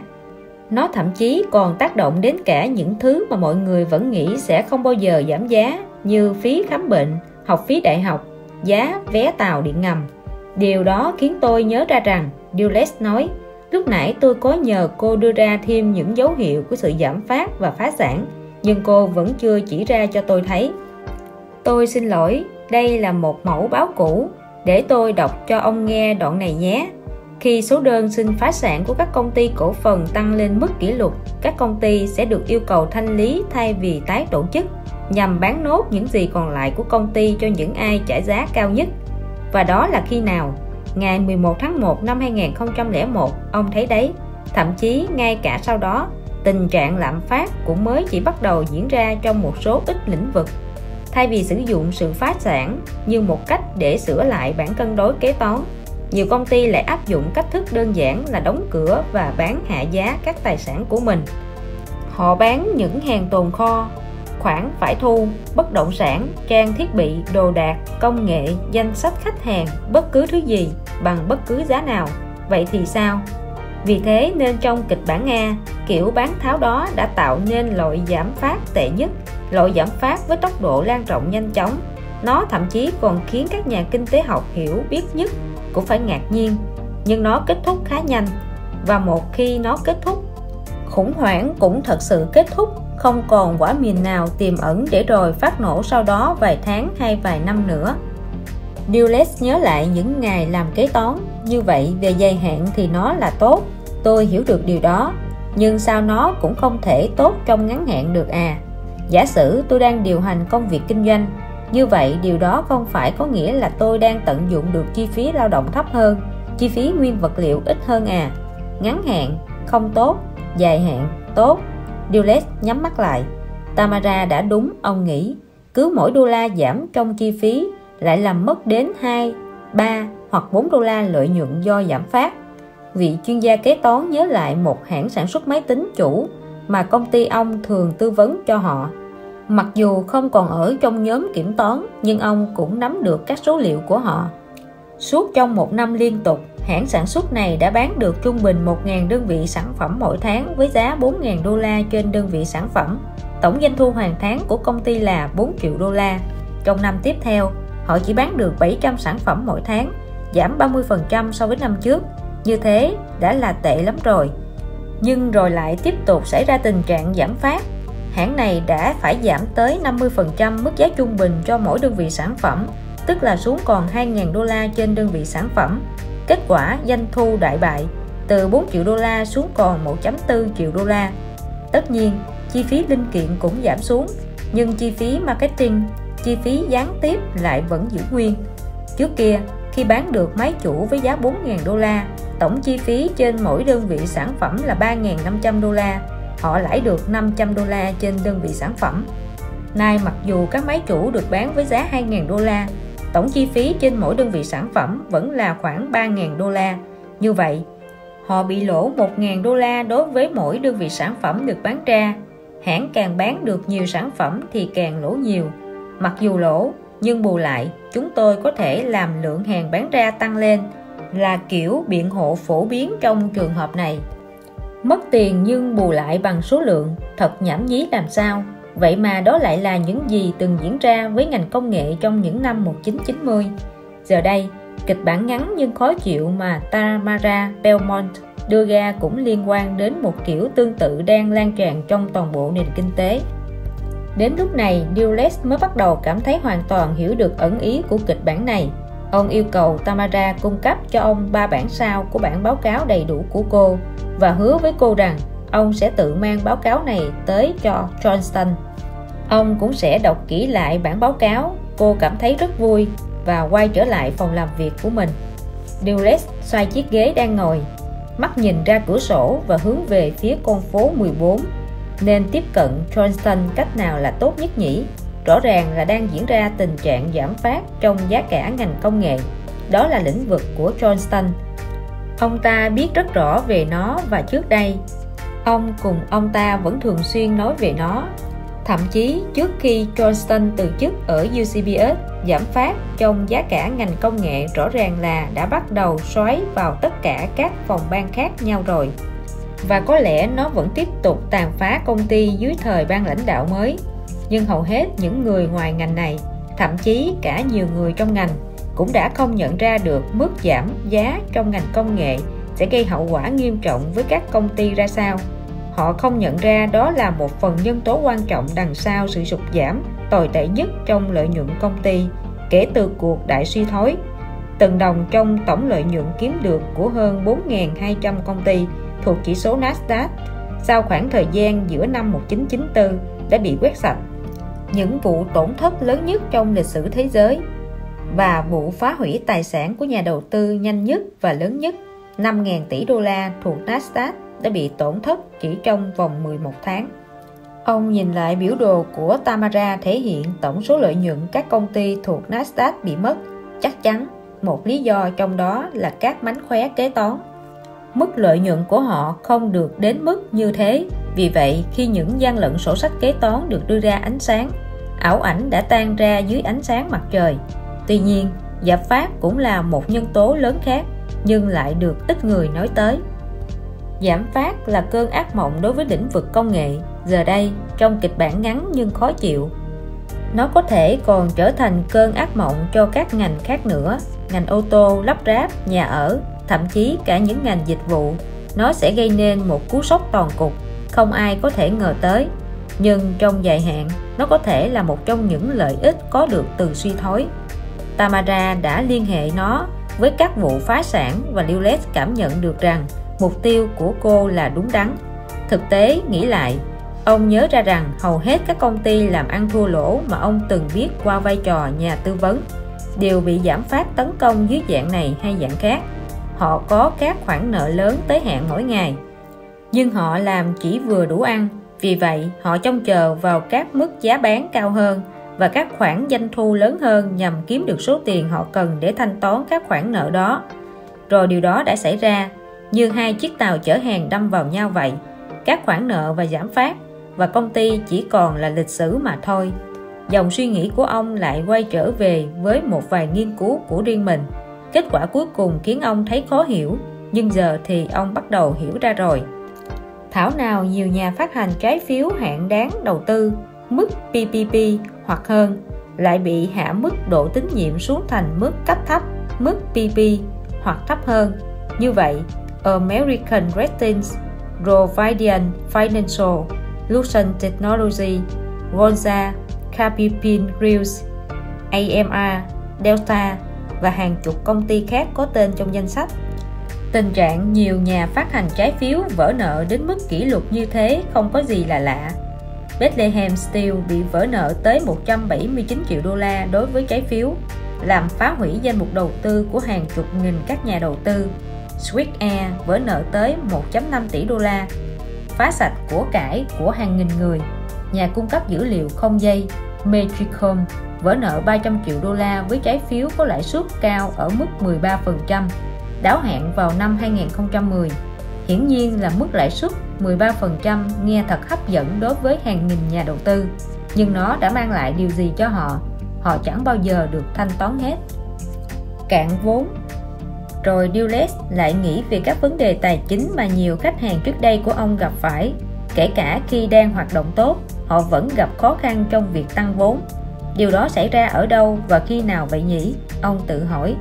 Rồi ông nhanh chóng nhớ đến vốn mạo hiểm. Ai cũng biết rằng nếu một người nào đó bị mất tiền trong các đợt IPO của công ty thì sẽ không thể tồn tại lâu dài.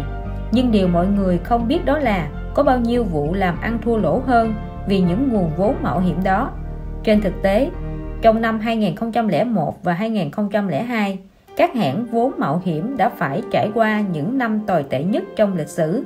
Mức vốn đầu tư mới mà các chuyên gia vốn mạo hiểm gây dựng được đã giảm xuống tới mức không thể tin được là 62% vào năm 2001 và giảm thêm 92% nữa vào năm 2002. Ông nhớ lại hồi năm 1999, Trey Manhattan đã bị vỡ nợ với số vốn mạo hiểm khi mua lại hãng ngân hàng đầu tư nhỏ Hambrust và Risk. Thậm chí ngay cả sau khi Trey sát nhập với Moran, công ty này vẫn phải tiếp tục gánh chịu các hậu quả do thảm họa HWG để lại. Ông cũng nhớ lại trường hợp Zebra Scientific, một trong số ít các hãng vốn mạo hiểm được giao dịch công khai. Đây là một hãng có lịch sử phát triển 50 năm rực rỡ và luôn thuộc hàng top. Nhưng điều đó cũng chẳng tạo nên sự khác biệt gì khi bong bóng Internet bị vỡ, khiến giá cổ phiếu của Zebra đang từ mức 99 đô la trên cổ phiếu giảm xuống còn 1.03 đô la trên cổ phiếu vào tháng 10 2002. Đây cũng không chỉ là một hiện tượng bơm công nghệ, một kiểu mất hết vốn tương tự khiến các công ty công nghệ ngày nay bắt đầu ảnh hưởng tới mọi ngành nghề tại Mỹ. Trong cả hai kịch bản, các nhà đầu tư trái phiếu sẽ rút tiền khỏi bất kỳ công ty nào không được xếp hạng ở mức cao. Các ngân hàng lớn hoảng sợ chùng lại, không dám thực hiện thêm các khoản cho vay đối với các công ty đã quá tải nợ nần vì độ rủi ro mới và cao hơn của chúng. Dulles phân vân không biết trên thực tế tình trạng này đã bắt đầu hay chưa. Không phải là Wachovia Bank đã công bố rằng họ sẽ chặt chẽ hơn trong các khoản cho vay đối với các nhà cung cấp máy bay, linh kiện máy bay, các khách sạn, cũng như các nhà cung cấp thực phẩm cho các khách sạn ở vùng bờ Biển Đông đó sao?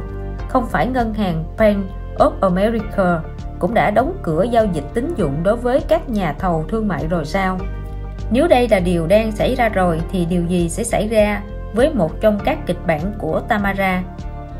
Ông có thể dễ dàng thấy tất cả các ngân hàng đều giới hạn các gói tín dụng của mình, tăng phí và đòi hỏi mức thế chấp cao hơn. Ông có thể thấy các cánh cửa tín dụng đang đóng lại khắp nơi và các công ty đều phải dựa dẫm vào nguồn tín dụng đó giống như kẻ nghiện phụ thuộc vào thuốc phiện vậy. Cũng giống như trong các công ty công nghệ và viễn thông, không điều gì có thể nhấn chìm một công ty phụ thuộc vào tín dụng nhanh hơn việc đột ngột rút lại khoản tín dụng đó. Dù vậy, cho đến lúc này, sự thắt chặt tín dụng mới chủ yếu vẫn chỉ áp dụng với các công ty vừa và nhỏ. Các công ty lớn vẫn nhận được các khoản tín dụng mới. Tác phẩm nghệ thuật, đồ cổ và bộ sưu tập. Dulles cũng nghĩ về những loại tài sản ưa thích của mình. Tuy không giàu có nhưng ông là một nhà sưu tầm các tác phẩm nghệ thuật và đồ cổ. Ông nhớ từng đọc được rằng hồi những năm 1930, Khi các gia đình giàu có rơi vào cảnh túng thiếu tiền mặt, họ đã bán đấu giá các tác phẩm nghệ thuật và đồ cổ quý hiếm để đổi lấy từng xu.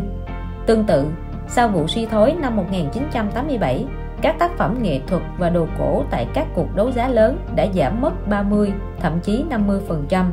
Đợt sụt giảm không kéo dài lâu lắm, nhưng nó cho thấy những thứ đồ đó dễ bị ảnh hưởng như thế nào từ tình trạng giảm phát.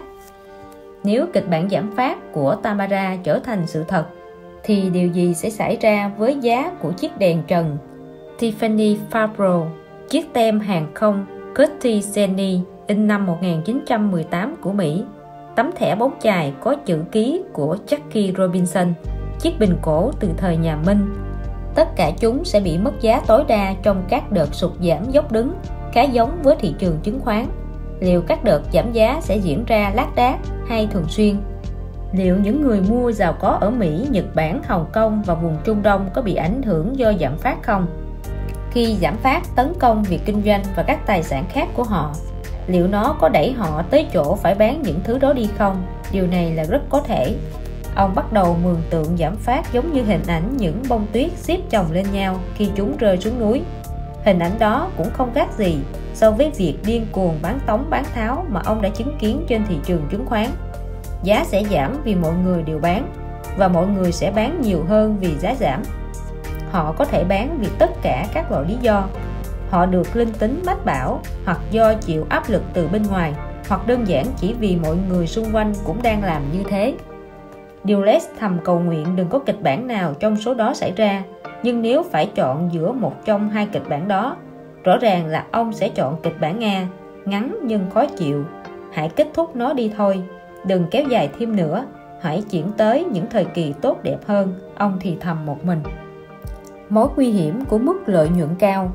Một lý do khiến Linda Didani quan tâm đến cuộc thảo luận trong văn phòng của Dulles là vì cô đặc biệt chú ý tới các thông tin về thị trường tiền tệ, trái phiếu, giấy ghi nợ, v.v.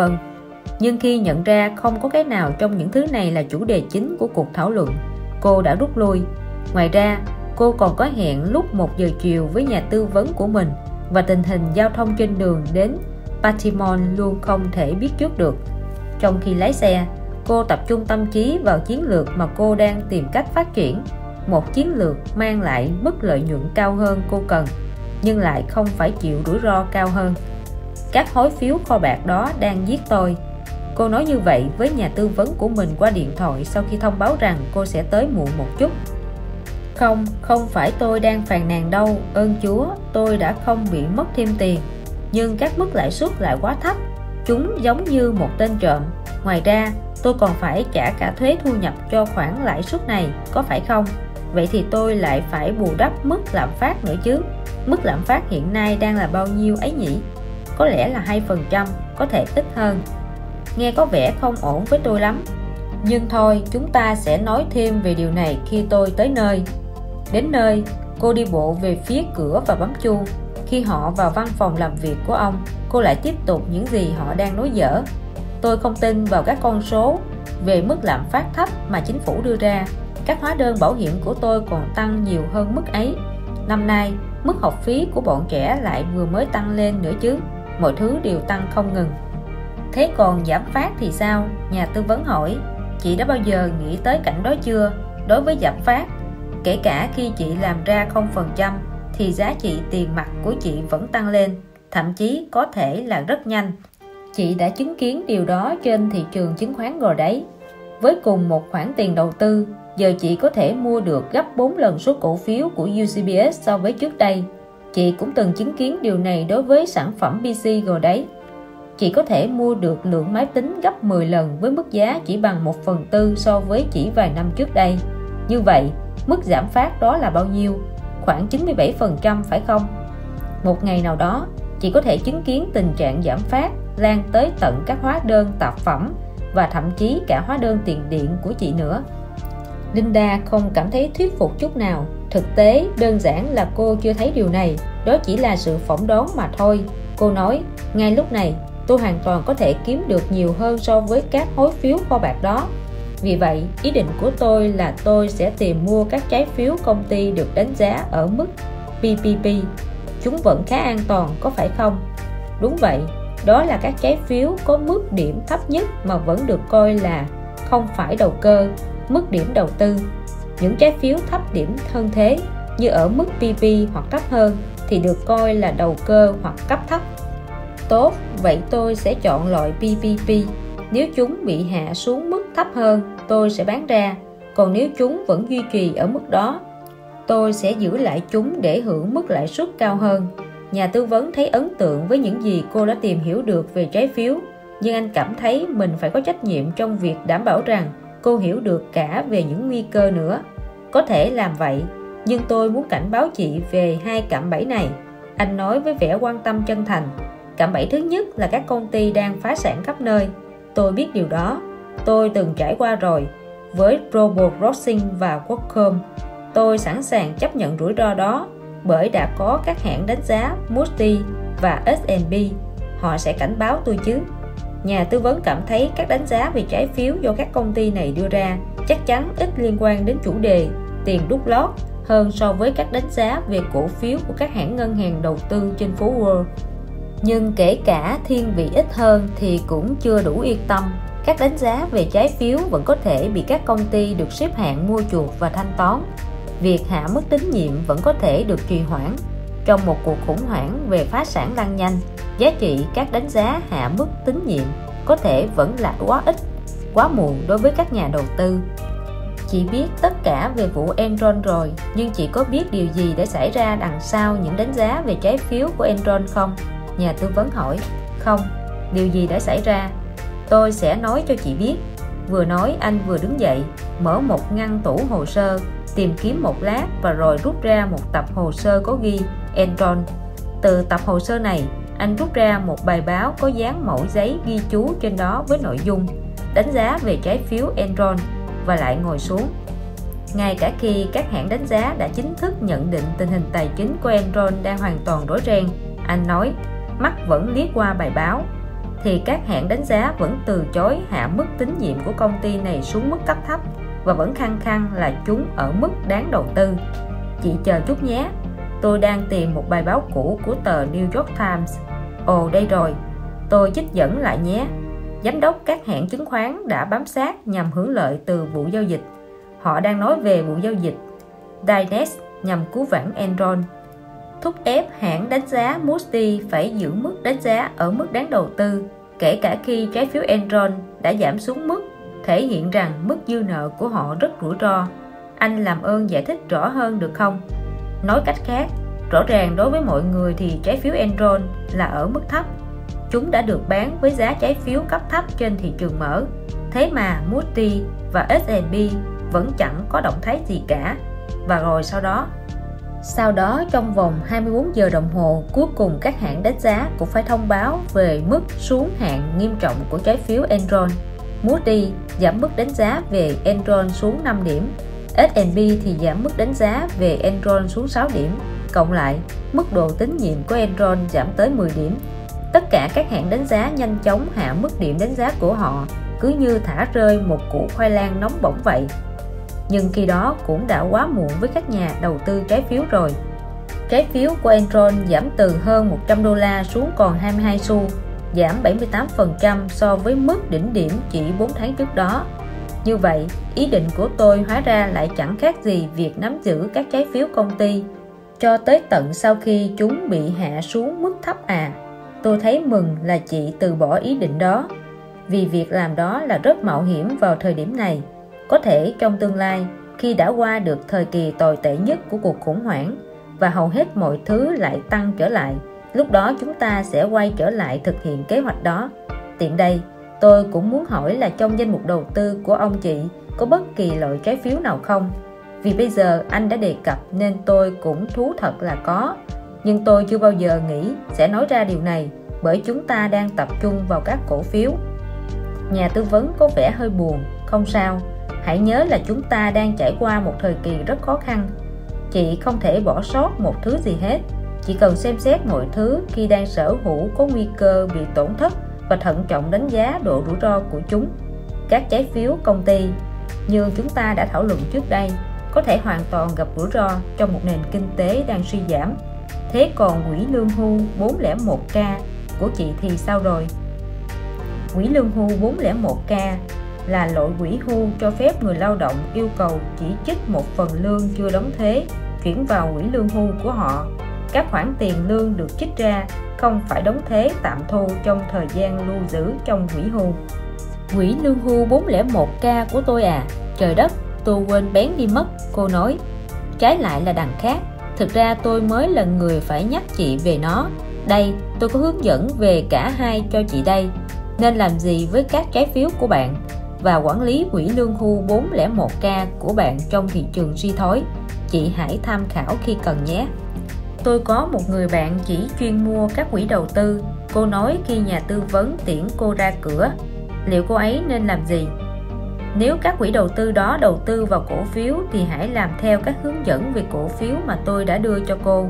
Còn nếu chúng đầu tư vào trái phiếu thì hãy làm theo các hướng dẫn đối với các trái phiếu. Linda cảm thấy không vui vì chiến lược lợi nhuận cao của cô đã không thành, nhưng ít nhất cô cũng đã được cảnh báo trước. Tuy nhiên, hàng triệu nhà đầu tư khác có thể bị thiệt hại khi khủng hoảng về lạm phát, phá sản lan rộng. Chuyến đi của cô tới Baltimore hoàn toàn đáng giá. Giờ đây, cô có thể cất giữ toàn bộ tài sản của gia đình vào một chỗ an toàn. Nên làm gì với các trái phiếu của bạn? Tất cả các trái phiếu đều có thể giảm giá trị nếu tỷ lệ lãi suất hiện hành tăng. Ngoài ra, tất cả các loại trừ trái phiếu kho bạc Mỹ đều có thể giảm vì các lý do khác nữa. Ví dụ như bị giảm mức đánh giá về tín nhiệm và vỡ nợ. Trong một môi trường khủng hoảng, các trái phiếu cũng có thể bị giảm do việc bán ra của những người nắm giữ trái phiếu nhằm tìm cách tăng lượng tiền mặt, thường là để thanh toán các hóa đơn. Có hai cách giúp bạn bảo vệ mình khỏi sự giảm giá trái phiếu. 1. Chọn loại có chất lượng tốt nhất. Thông thường, mức đánh giá về trái phiếu càng cao, trái phiếu đó càng có ít khả năng bị giảm giá do vỡ nợ hoặc phá sản. Nhà phát hành trái phiếu được đánh giá cao nhất trên thế giới là kho bạc Mỹ. 2. Chọn loại có thời gian đáo hạn ngắn nhất. Lời khuyên này sẽ thay đổi tùy thuộc vào hướng thay đổi tỷ lệ lãi suất. Tuy nhiên, để giảm rủi ro, hãy tránh các loại trái phiếu có thời gian đáo hạn dài và tìm mua các loại có thời gian đáo hạn ngắn. Dưới đây là một số bước thực hiện. Bước khẩn cấp nhất: hãy bán tất cả các trái phiếu cấp thấp. Định nghĩa chính thức về trái phiếu cấp thấp là bất kỳ trái phiếu nào có mức đánh giá là PP hoặc thấp hơn mức PP của S&P, mức 3 của Moody's. Khi các vụ vỡ nợ và phá sản tăng nhanh, các trái phiếu này sẽ bị vỡ nợ đầu tiên. Và ngay cả nếu trái phiếu của bạn không bị vỡ nợ, thì sự giảm lòng tin đối với thị trường trái phiếu cấp thấp nói chung cũng có thể làm giảm giá của tất cả các loại trái phiếu cấp thấp, gồm cả trái phiếu của bạn. Bước khẩn cấp vừa: hãy bán tất cả các trái phiếu không đạt mức A hoặc cao hơn, bao gồm cả các trái phiếu mức PPP, mức PPP của S&P, mức 3 của Moody's. Các trái phiếu mức PPP thường là loại ưa chuộng của các nhà đầu tư vì chúng có mức lợi nhuận cao hơn mà vẫn là các trái phiếu đạt mức nên đầu tư. Tuy nhiên, PPP chỉ trên mức cấp thấp một mức. Trong những thời kỳ bất ổn, có thể xảy ra mức giảm điểm nhanh, do đó cần có thứ an toàn hơn. Bước ít khẩn cấp: hãy bán tất cả các trái phiếu công ty còn lại ở mức đáo hạn là 5 năm hoặc hơn. Rất nhiều điều có thể xảy ra đối với một trái phiếu ngay cả khi nó không bị vỡ nợ. Chỉ riêng việc bị giảm điểm cũng có thể khiến nó bị giảm giá trị rồi. Khi tỷ lệ lãi suất tăng, giá trái phiếu sẽ tự động giảm xuống. Và nếu các nhà đầu tư lớn như các hãng bảo hiểm hoặc ngân hàng tìm cách chuyển các trái phiếu của mình thành tiền mặt với khối lượng lớn, thì họ có thể gây ra sự sụt giảm mạnh giá trái phiếu. Một điểm mấu chốt cần nhớ: giả sử tất cả các yếu tố khác không đổi, nếu thời gian đáo hạn càng dài thì giá trái phiếu càng dễ bị dao động. Thời gian đáo hạn càng ngắn, giá trái phiếu càng đỡ bị ảnh hưởng hơn. Quản lý quỹ lương hưu 401k của bạn trong thị trường suy thoái. Nếu thị trường chứng khoán vẫn giảm trong dài hạn, hãy làm theo các bước sau. Bước 1. Không rút tiền khỏi quỹ lương hưu 401k của bạn. Ngay cả khi các lựa chọn đầu tư trong kế hoạch quỹ lương hưu 401k của bạn bị hạn chế, thì hầu hết các lựa chọn đó vẫn an toàn hơn so với thị trường chứng khoán. Và nếu không cảm thấy hài lòng với hãng hoặc nhà điều hành quỹ 401k của mình, bạn có thể đổi sang hãng khác mà không làm hỏng kế hoạch hoặc chịu các hậu quả về thuế. Bước 2. Đối với quỹ lương hưu 401k hoặc kế hoạch hưu trí tương tự của bạn, hãy ưu tiên việc đảm bảo an toàn cho hoạt động của chúng trong thời kỳ thị trường chứng khoán giảm điểm. Nói chung, các lựa chọn sau đây là an toàn hơn với các quỹ đầu tư, bắt đầu từ loại an toàn nhất. An toàn nhất. Quỹ đầu tư thị trường tiền tệ chỉ đầu tư vào các chứng khoán chính phủ Mỹ ngắn hạn, không may là chỉ có ít kế hoạch 401k có lựa chọn này. An toàn hơn. Hầu hết các quỹ đầu tư thị trường tiền tệ, ngoại trừ duy nhất có thể là quỹ đầu tư vào các chứng khoán không phải chứng khoán gốc, nhưng trường hợp này cũng hiếm khi xảy ra. An toàn. Một quỹ trái phiếu chỉ đầu tư hoặc gần như chỉ đầu tư vào các trái phiếu có mức điểm cao và hoặc của kho bạc Mỹ. Thời gian đáo hạn càng ngắn và chất lượng trung bình của trái phiếu càng cao, quỹ này càng an toàn. Không thật sự an toàn. Một quỹ thu nhập đầu tư vào một số cổ phiếu phổ thông có mức cổ tức cao hoặc hỗn hợp, ưu tiên cổ phiếu và trái phiếu.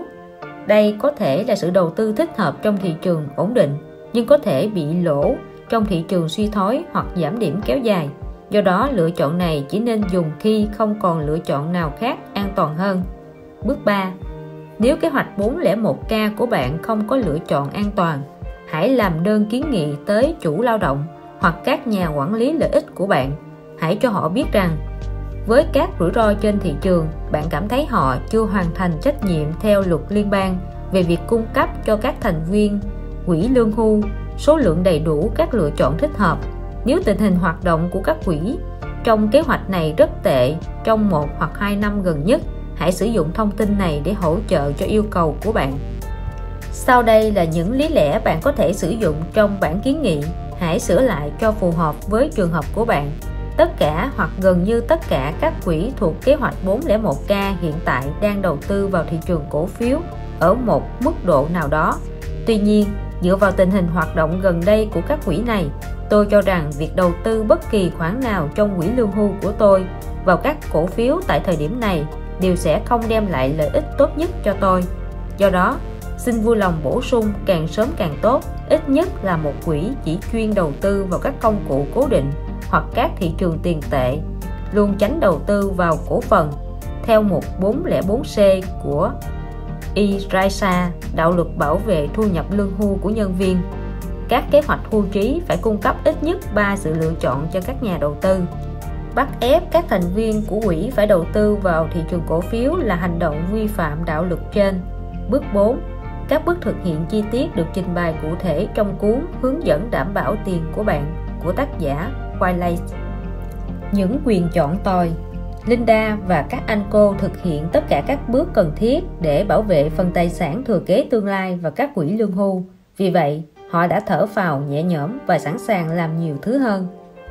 Giờ đây Linda đã hiểu rõ rằng giá cổ phiếu có thể tiếp tục giảm xuống mãi, thậm chí xuống tới cả mức không ai ngờ tới. Cô nóng lòng muốn bắt đầu tận dụng sự giảm giá này để kiếm lời, nhưng cô không muốn làm phiền nhà tư vấn của mình quá sớm sau cuộc gặp mặt vừa rồi. Vì vậy, cô lên mạng và đặt mua một số gói đầu tư mà cô đã nghe thấy trên kênh CNBC, quyền chọn bán. Cô tự đặt lệnh, lựa chọn những loại giá rẻ nhất, $100, $50, thậm chí $25 cho 100 cổ phiếu. Một số loại rẻ đến mức chỉ tính riêng tiền phí giao dịch đã cao hơn cả khoản đầu tư. Cô chờ đợi điều gì đó sẽ xảy ra và nó đã xảy ra. Thị trường đi ngang. Chỉ trong vòng vài tuần, cô mất sạch tiền đã đầu tư vào quyền chọn bán. Các khoản này đã trở thành tro tàn vô giá trị. Thà mất tiền với một cái máy ở sòng bạc Vegas, tôi còn thấy vui hơn là mất tiền cho những loại quyền chọn này. Cô nói với nhà tư vấn trong một cuộc điện thoại cho anh vài ngày sau đó. Anh cười phá lên như mọi khi, nhưng lần này cô không thấy có gì đáng buồn cười cả. Chị đã bị mất bao nhiêu? Khoảng $2.000, nhưng đó không phải là vấn đề chính. Vấn đề ở đây là chúng còn tệ hại hơn cả xổ số. Đúng đấy, thế này nhé, tôi sẽ có mặt tại văn phòng của mình ở DC vào chiều mai. Vậy chị hãy đến gặp tôi vào khoảng 5 giờ chiều mai nhé. Các nguyên tắc cơ bản về quyền chọn. Khi cô đến nơi, nhà tư vấn đang dùng bữa trưa sau một ngày làm việc bận rộn. nhưng anh ta nhanh chóng bắt đầu làm việc với cô ngay sau đó. Tôi sẽ dẫn chị qua từng bước và giải thích cho chị. Từng bước một chính xác là thứ cô cần vào lúc này. Cô đã mua vài cuốn sách viết về quyền chọn, nhưng với óc tư duy khoa học, cô vẫn thấy như có bức tường chắn ngang. Nào là quyền chọn liên hợp, hợp đồng chứng khoán hai chiều, hợp đồng chứng khoán theo thế gọng kìm. Chỉ riêng thực ngữ thôi cũng đã đủ gây trở ngại cho cô rồi. Để bắt đầu, anh nói, chị hãy quên việc tìm hiểu một loạt các chiến lược quyền chọn phức tạp đi. Thay vào đó, hãy bắt đầu từ loại quyền chọn mà chị thấy quen thuộc nhất. Tôi nghĩ là tôi đã nói với anh rồi, tôi không biết gì về bất kỳ loại quyền chọn nào cả. Anh cười. Thật ra tôi nghĩ là chị có biết đấy. Giả sử chị có nhu cầu tìm mua một căn nhà mới, và giả sử đây là văn phòng bất động sản, còn tôi là nhân viên môi giới bất động sản của chị. Tôi sẽ dẫn chị đi xem một ngôi nhà đẹp với quang cảnh rộng rãi xung quanh. Chị ưng về giá rồi nhưng vẫn chưa sẵn sàng mua nó. Vì vậy, chúng ta sẽ đi gặp người chủ của ngôi nhà và nói, liệu chúng tôi có thể thuê ngôi nhà của ông kèm theo quyền chọn mua không? Ồ vâng, tất nhiên, tôi biết về các loại quyền chọn đó. Nhà tư vấn giải thích về các kỳ hạn. Giá hiện thời của các ngôi nhà tương tự là 150.000 đô la. Nhưng mọi người đều nghĩ rằng giá nhà trong khu vực này sẽ tăng lên. Vì vậy, người bán nói rằng ông ta sẽ trao cho chị quyền mua ngôi nhà này với mức giá 155.000 đô la, kỳ hạn là 12 tháng. Nếu trong khoảng thời gian đó chị chưa thực hiện quyền chọn của mình thì chị sẽ mất đi cơ hội thôi. Chị thấy đấy, quyền chọn cũng giống như phần kem phủ trên chiếc bánh vậy.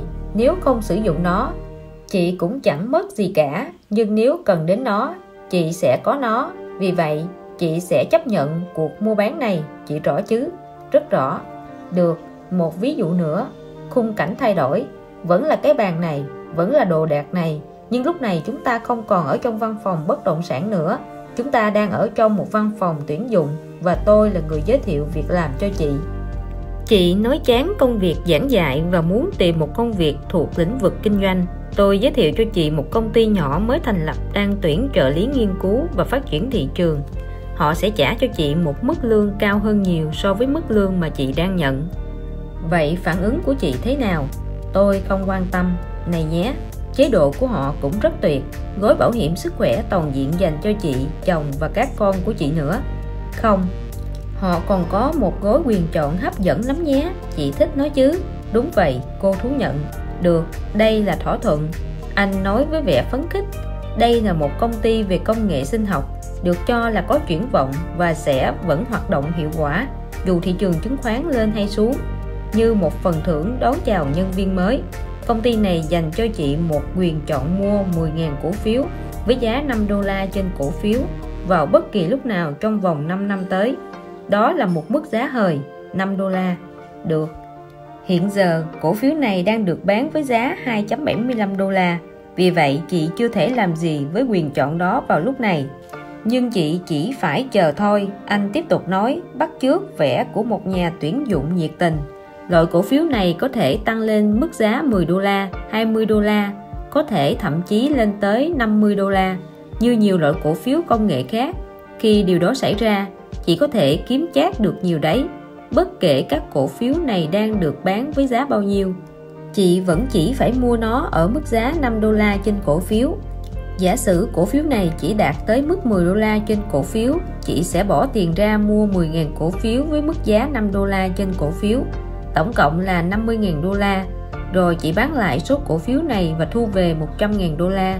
Thật như đánh bạc, chị đã kiếm được món lợi nhuận lớn là 50.000 đô la. Được, tôi hiểu lập luận này rồi, cô nói. Anh vừa đưa chúng ta trở lại thời điểm cách đây vài năm, có phải không? Nếu điều đó là thật, và nếu tôi thật sự muốn bỏ công việc giảng dạy thì anh có khuyên tôi nên làm thế không? Thỏa thuận này có các lợi thế riêng của nó. Thứ nhất, ngay cả nếu tất cả triển vọng của họ không thành, chị vẫn chẳng mất gì khi nhận quyền chọn đó cả. Khi chị sở hữu quyền chọn, có nghĩa là chị là người quyết định sẽ mua nó hay không.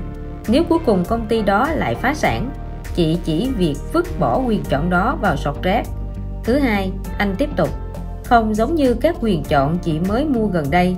Các quyền chọn của công ty này không tiêu tốn của chị đồng nào. công ty tặng không nó cho chị, hoàn toàn miễn phí. Nếu muốn mua các quyền chọn này trên thị trường chứng khoán, chị sẽ phải trả khá nhiều tiền cho chúng. Số tiền chị bỏ ra sẽ gấp nhiều lần so với số tiền chị phải trả cho công ty. Thế giả dụ tôi muốn thương lượng một thỏa thuận tốt hơn thì sao? Được, chúng ta có thể đến công ty và đề nghị loại quyền chọn 10 năm thay vì 5 năm. Ngoài ra, chúng ta có thể đề nghị xem liệu ta có thể mua ở mức giá thấp hơn không, 3 đô la thay vì 5 đô la chẳng hạn. Nhưng tôi nghĩ chị không đạt được điều đó đâu. Tại sao không? Một quyền chọn mua ở mức giá 3 đô la thường không dành cho các nhân viên bình thường. Cổ phiếu này chỉ cần tăng thêm 25 xu so với mức 3 đô la, chị đã hòa vốn. Nếu cổ phiếu này tăng thêm 50 xu so với mức 3.25 đô la thì chị sẽ kiếm được 25 xu trên mỗi cổ phiếu. Ngoài ra, chị phải đợi 10 năm để điều này có thể xảy ra. Ai mà biết được trong 10 năm nữa cổ phiếu này có thể đáng giá 100 đô la ấy chứ. Như vậy, chị đã mua nó ở mức 3 đô la và bán với giá 100 đô la. Do đó, chị đã thu được lợi nhuận là 97 đô la cho mỗi cổ phiếu. Nhân số đó lên với 10.000 cổ phiếu thì chị kiếm được gần 1 triệu đô la rồi còn gì. Không có lý do gì mà một công ty lại tặng không nhiều như thế cho một trợ lý nghiên cứu. Đúng thế. Được rồi, vậy hãy tóm tắt lại điều chị đã rút ra được ở đây. Chị đã hiểu được giá điểm là gì rồi chứ? Đó là mức giá chị có thể thực hiện quyền chọn và mua cổ phiếu. Chắc hẳn chị cũng đã hiểu được khái niệm ngày đáo hạn là gì rồi chứ? Tất nhiên, đó là khi quyền chọn hết hiệu lực. Chị cũng hiểu được các khái niệm như hòa vốn, khi thị trường có mức giá tương đương với giá điểm, và có lời khi thị trường vượt quá giá điểm. Ngoài ra, chị còn biết được một số nguyên tắc cơ bản nữa. Tôi chắc chắn như vậy. Thứ nhất, chị đã biết được rằng giá điểm của quyền chọn càng gần giá hiện hành của cổ phiếu thì cơ hội đạt đến giá điểm trong khoảng thời gian đã định càng cao hơn và quyền chọn càng có giá trị hơn. Ồ đúng vậy, đó là lý do tại sao họ lại sẵn sàng tặng cho tôi các quyền chọn đó với giá điểm là 5 đô la nhưng lại từ chối tặng các quyền chọn với giá điểm 3 đô la. Quyền chọn giá điểm 3 đô la đã rất gần với điểm hòa vốn. Anh gật đầu. Thứ hai, thời gian chị có càng dài, quyền chọn càng có giá trị. Thứ ba, mức lợi nhuận đạt được có thể rất lớn, nhưng mức rủi ro lại được giới hạn. Khi mua một quyền chọn, chị có thể mất số tiền đã bỏ ra để mua chúng, nhưng không bao giờ bị mất nhiều hơn số đó. Cô tỏ ra hơi băn khoăn. Còn một vài điều tôi chưa hiểu lắm. Ở đây có sự mâu thuẫn. Trên TV, họ nói rằng có người đã trở nên giàu có nhờ thị trường giảm điểm, chứ không phải là tăng điểm. Nhưng mọi thứ anh nói với tôi tới giờ về quyền chọn thì đều ngược lại. Quyền chọn bán. Nhà tư vấn lại cười. Vâng, tất nhiên, cho đến giờ, tất cả các quyền chọn mà chúng ta đã nói tới đều là các quyền chọn mua, tận dụng thị trường tăng điểm. Nhưng các nguyên tắc cơ bản đó cũng có giá trị đối với các quyền chọn bán, tận dụng thị trường giảm điểm. Nó rất đơn giản.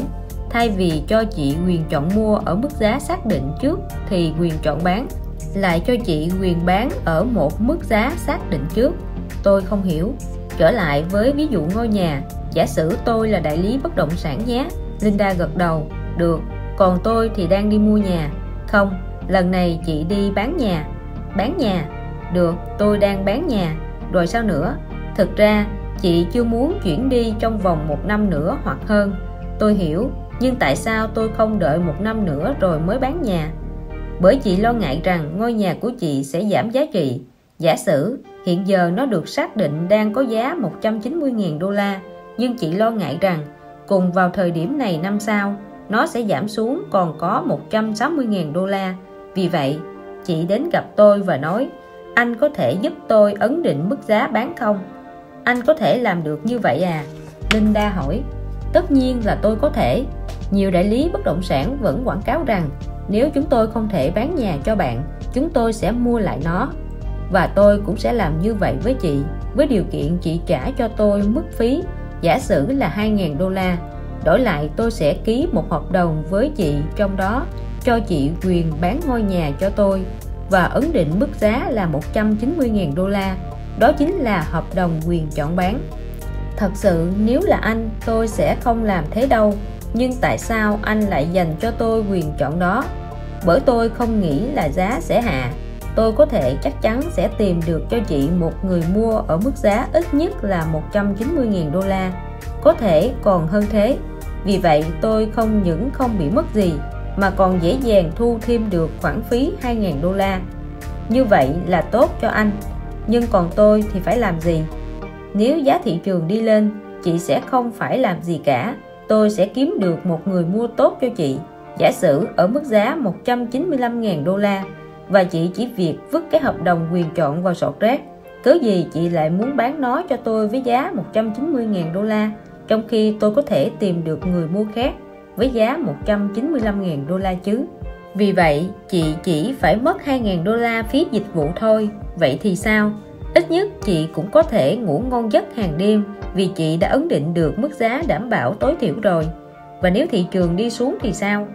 Khi đó hãy giao nhà cho tôi, để tôi được hân hạnh thực hiện hợp đồng mua từ chị. Chị sẽ nhận được khoản tiền đã được bảo đảm là 190.000 đô la. Và giờ thì tôi sẽ mắc kẹt với món bất động sản này. Tôi sẽ phải cố gắng tìm được một người mua, nhưng đó không phải là vấn đề của chị. Chị có thể an tâm bắt đầu công việc mới của mình cùng 190.000 đô la trong túi. Trừ đi khoản tiền 2.000 đô la trả tôi cho quyền chọn này.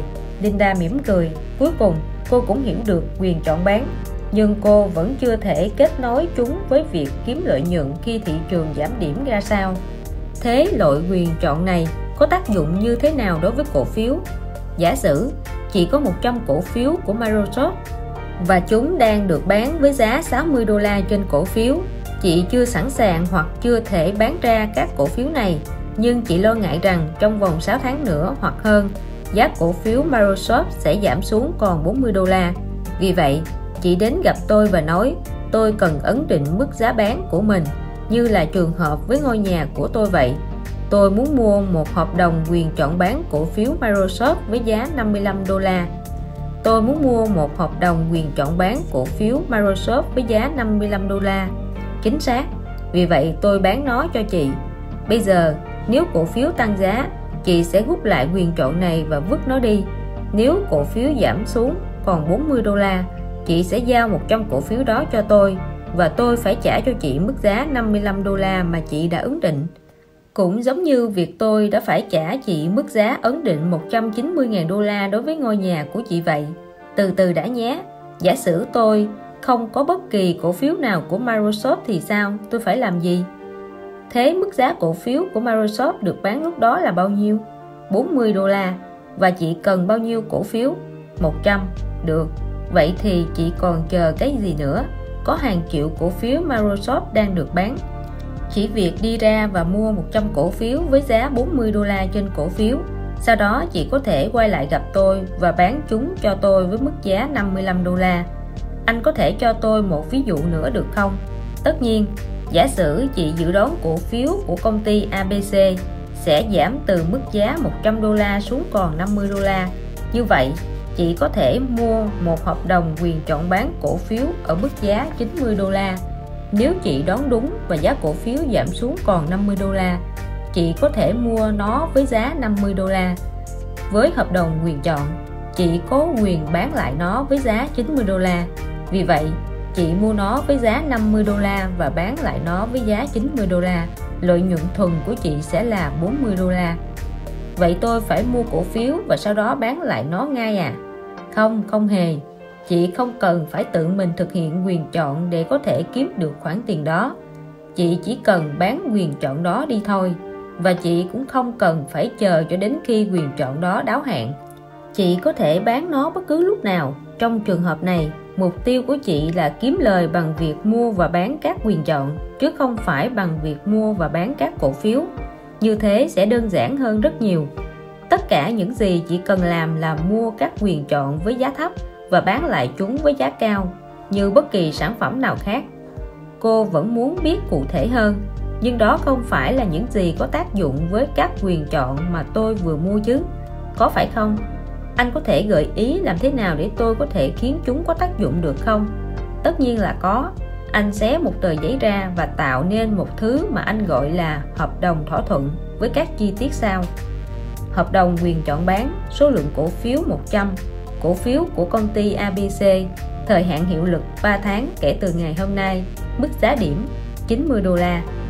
Cô nhìn lướt qua bản hợp đồng và hiểu ngay lập tức hợp đồng này sẽ cho cô quyền bán 100 cổ phiếu của công ty ABC.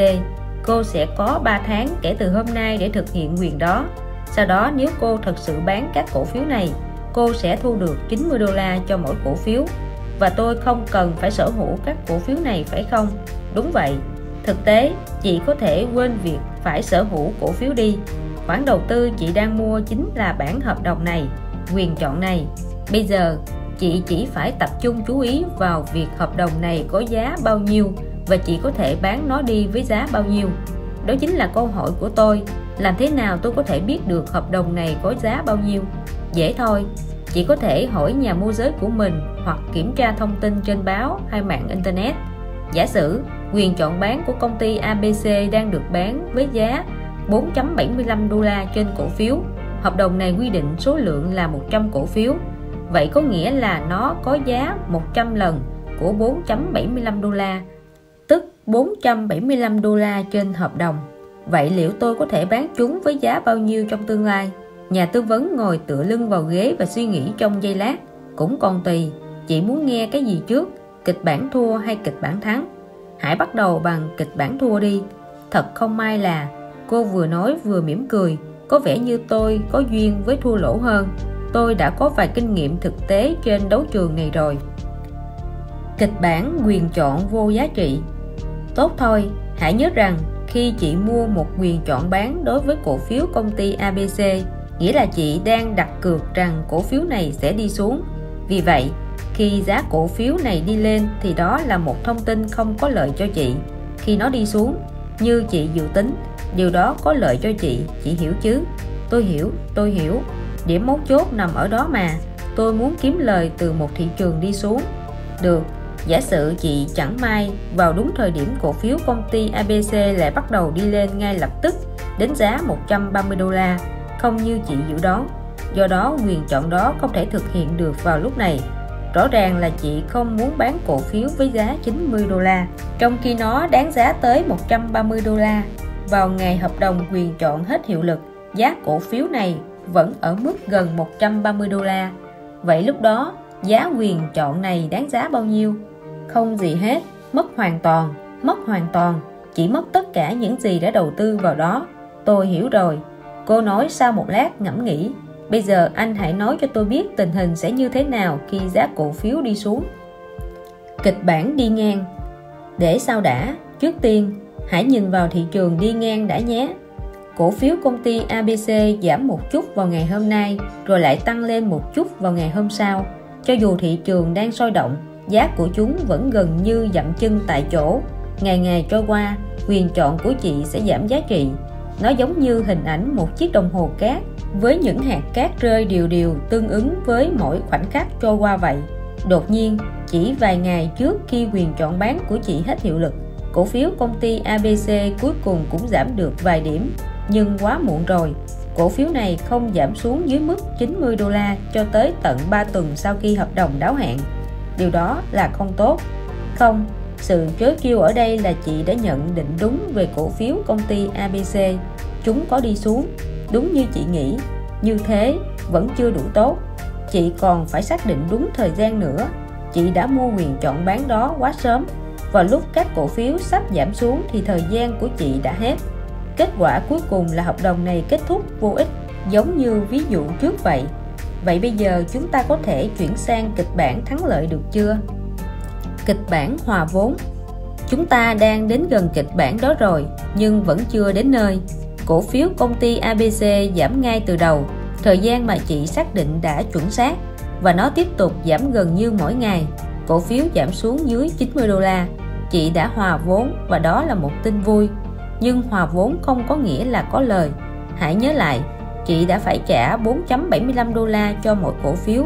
Trong khi đó, tổng chi phí bỏ ra bao gồm cả phí hợp đồng là $5 trên cổ phiếu, tức là $500 cho một hợp đồng. Do vậy, đến ngày đáo hạn, để chị có thể hòa vốn, thì cổ phiếu công ty ABC không những phải giảm xuống mức giá điểm là $90, mà còn phải giảm thêm 5 đô la nữa, tức giảm xuống mức 85 đô la, và đó chính là điều đã xảy ra. Nếu thực hiện quyền chọn vào lúc đó, chị sẽ bán 100 cổ phiếu của công ty ABC với mức giá 90 đô la trên cổ phiếu, và chị có thể mua chúng với giá 85 đô la trên cổ phiếu. Vì vậy, quyền chọn đáng giá 5 đô la trên cổ phiếu. Với 100 cổ phiếu, nó có giá 500 đô la, chính xác bằng số tiền chị đã đầu tư vào lúc đầu. Như vậy là tôi hòa vốn. Được, nhưng khi nào thì chúng ta mới tới kịch bản có lãi? Kịch bản tăng gấp đôi số tiền. Ngay bây giờ, như trong kịch bản trước, cổ phiếu công ty ABC giảm mạnh ngay từ đầu. Trong vòng một tuần, nó đã giảm xuống mức giá điểm là 90 đô la. Trong vòng một tuần nữa, nó giảm xuống mức 85 đô la, bằng với mức điểm hòa vốn khi đáo hạn.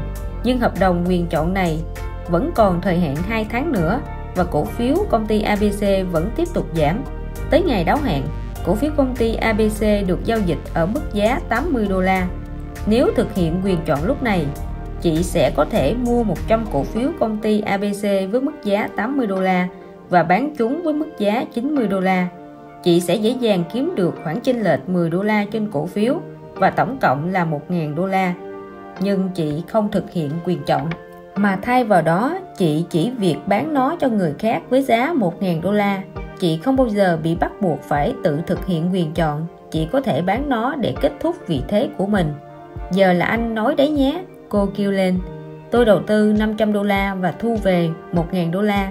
Số tiền của tôi tăng gấp đôi. Chà chà, đó là mức lợi nhuận 100% chỉ trong vòng 3 tháng. Có gì đâu. Đối với các nhà đầu tư đã quen với cổ phiếu và trái phiếu, điều đó dường như là một kết quả tuyệt vời. Nhưng với việc mua các quyền chọn thì chỉ cần một thay đổi nhỏ trong giá cổ phiếu cũng có thể làm tăng gấp đôi số tiền của chị. Kịch bản chốt lời.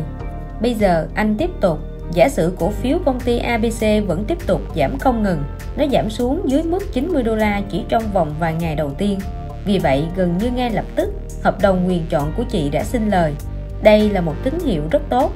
Rồi vài ngày sau, cổ phiếu công ty ABC lại giảm xuống dưới mức 85 đô la, điểm hòa vốn của chị, và vẫn tiếp tục giảm. Lúc này, nó được bán ở mức 65 đô la và vẫn còn nhiều thời gian. Chị có hai lựa chọn. Một là chờ cho tới ngày đáo hạn với kỳ vọng rằng cổ phiếu công ty ABC sẽ còn xuống thấp hơn và chị sẽ kiếm được nhiều hơn. Và hai là chị có thể bán quyền chọn ngay bây giờ, nhận tiền lãi và ra đi. Nếu tôi bán nó đi bây giờ thì liệu nó đáng giá bao nhiêu? Chị thử tính xem. Để xem nhé. Nó đáng giá 90 đô la trừ đi 65 đô la, tức là 25 đô la. Được. Vậy tính ra là nó đáng giá 25 đô la nhân với 100 cổ phiếu, nghĩa là 2.500 đô la. Nếu bán nó đi bây giờ, tôi có thể ra về với số tiền gấp 5 lần số tiền 500 đô la tôi đã bỏ ra lúc đầu. Không tệ chút nào. Chị học nhanh đấy. Chị có thể gọi cho nhà môi giới của mình và yêu cầu anh ta kiểm tra giá. Chị sẽ bất ngờ khi phát hiện ra rằng quyền chọn bán đó thậm chí còn đáng giá hơn 1.000 đô la so với con số đã dự tính ban đầu, gần 3.500 đô la. Tại sao? Bởi vì con số 2.500 đô la mà chị tính ra mới chỉ là giá trị thực chất của quyền chọn bán này, tức số tiền người ta có thể thu được khi bán cổ phiếu này nếu họ thực hiện quyền chọn vào ngày hôm nay. Nhưng ngoài giá trị thực chất, quyền chọn này còn có cả giá trị thời gian. Vẫn còn khoảng thời gian nữa mới tới ngày nó hết hiệu lực, và khoảng thời gian đó cũng đáng giá chút gì đó. Thực tế, các nhà đầu tư nhận thấy thời gian còn lại thực sự rất đáng giá. Thêm một khoản 1.000 đô la ngoài khoản giá trị thực chất là 2.500 đô la. Tại sao thời gian lại đáng giá nhiều thế? Bởi vì cổ phiếu công ty ABC đang giảm rất mạnh và đều đặn mỗi ngày. Cũng như chị, các nhà đầu tư khác cũng cho rằng xu hướng này sẽ vẫn tiếp tục, và họ sẵn sàng trả khoảng 1.000 đô la cho cơ hội kiếm thêm được tiền. Thế thì hãy để cơ hội đó cho họ. Còn tôi thì muốn rút tiền ra. Tôi ra về với 3.500 đô la trừ đi tiền phí. Đó là khoản lợi nhuận khoảng 3.000 đô la. Một ăn sáo. Bây giờ mọi chuyện bắt đầu có vẻ thú vị hơn rồi. Có phải đó là số tiền lớn nhất tôi có thể kỳ vọng không? Kịch bản thắng đậm. Đúng là thường là vậy. Nhưng đôi khi chị còn có thể đi xa hơn và thắng đậm hơn. Hãy cùng trở lại thời điểm khi chị mới mua quyền chọn bán cổ phiếu công ty ABC nhé. Và giả sử vào lúc đó cổ phiếu này khá là trầm lắng, thực tế thị trường cũng đang ảm đạm, gần như chẳng có động tĩnh gì. Vì thiếu sự biến động nên chỉ có rất ít người quan tâm tới việc mua quyền chọn. Ngoài ra, số ít người này cũng không sẵn lòng trả mức giá thông thường cho các hợp đồng quyền chọn đó. Lý luận họ đưa ra đơn giản thôi, kể cả nếu cổ phiếu công ty ABC được bán ở mức 100 đô la và chỉ còn cách mức giá điểm có 10 đô la nữa thôi, tức 90 đô la, thì có gì hay chứ? Với tốc độ này, sẽ phải mất rất nhiều thời gian thì cổ phiếu công ty ABC mới xuống đến mức 90 đô la. Trong một thị trường chết như thế này, may ra trong một năm cổ phiếu công ty ABC mới đạt mức 95 đô la. Họ lý giải như vậy. Vậy tôi có thể mua quyền chọn với giá thấp hơn nhiều đúng không?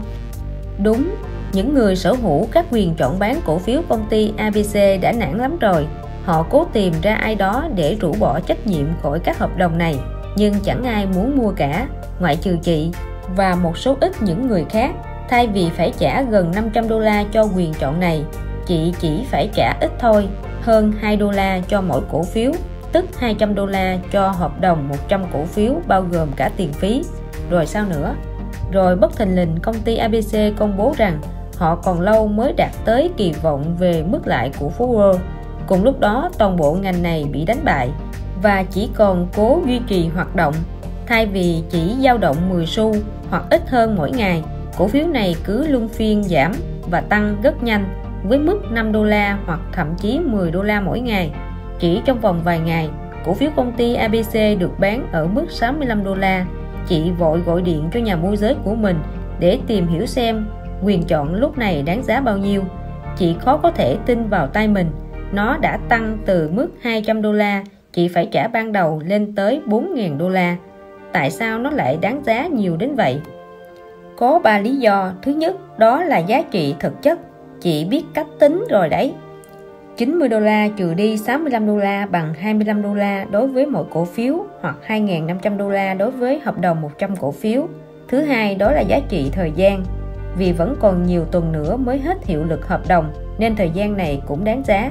Thứ ba, đó là giá trị về tính bất ổn định. Chị còn nhớ tôi đã giải thích các quyền chọn sẽ mất giá trị như thế nào khi thị trường chết rồi chứ. Giờ thì chúng lại thu được giá trị lớn khi thị trường có thay đổi đột ngột. Cổ phiếu công ty ABC không chỉ giảm ở mức độ nhiều hơn mà chúng cũng hồi chuyển rất nhiều. Các vòng luân chuyển này, kể cả nếu đôi lúc đi theo hướng sai, thì vẫn khiến hợp đồng quyền chọn có giá trị hơn nhiều và chị sẽ là người được hưởng lợi. Tốt, và rồi sao?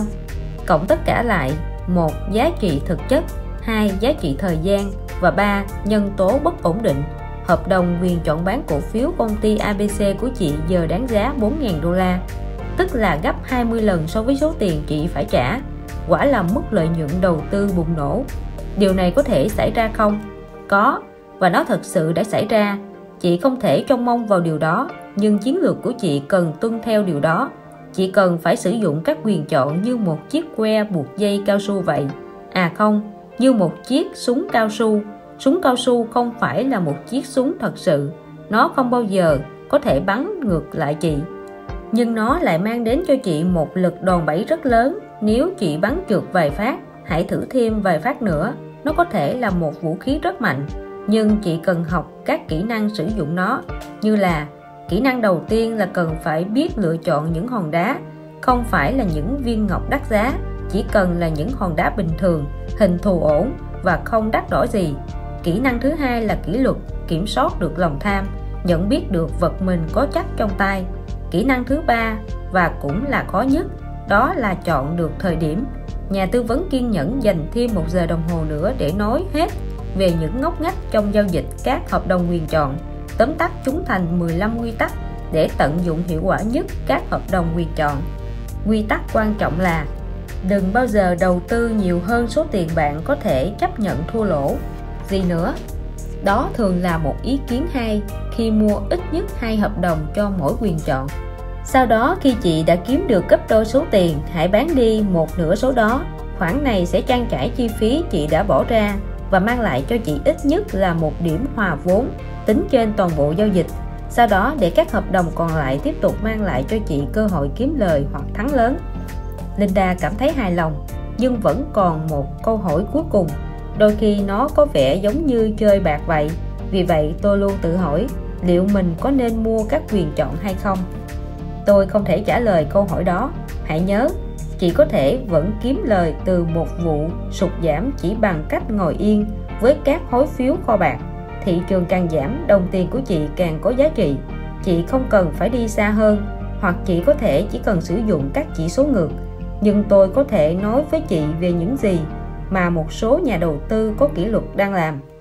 Họ để phần lớn số tiền họ có vào một nơi an toàn như chị vậy. Sau đó họ dành một khoản tiền nhỏ trong tổng danh mục của họ, giả sử 5% cho loại đầu tư này. Vì họ không thể lỗ nhiều hơn số tiền họ đầu tư, nên các khoản tiền an toàn của họ được cách ly khỏi bất kỳ khoản thua lỗ nào, kể cả khi toàn bộ kế hoạch thất bại. Đó là điều tôi nên làm, phải không?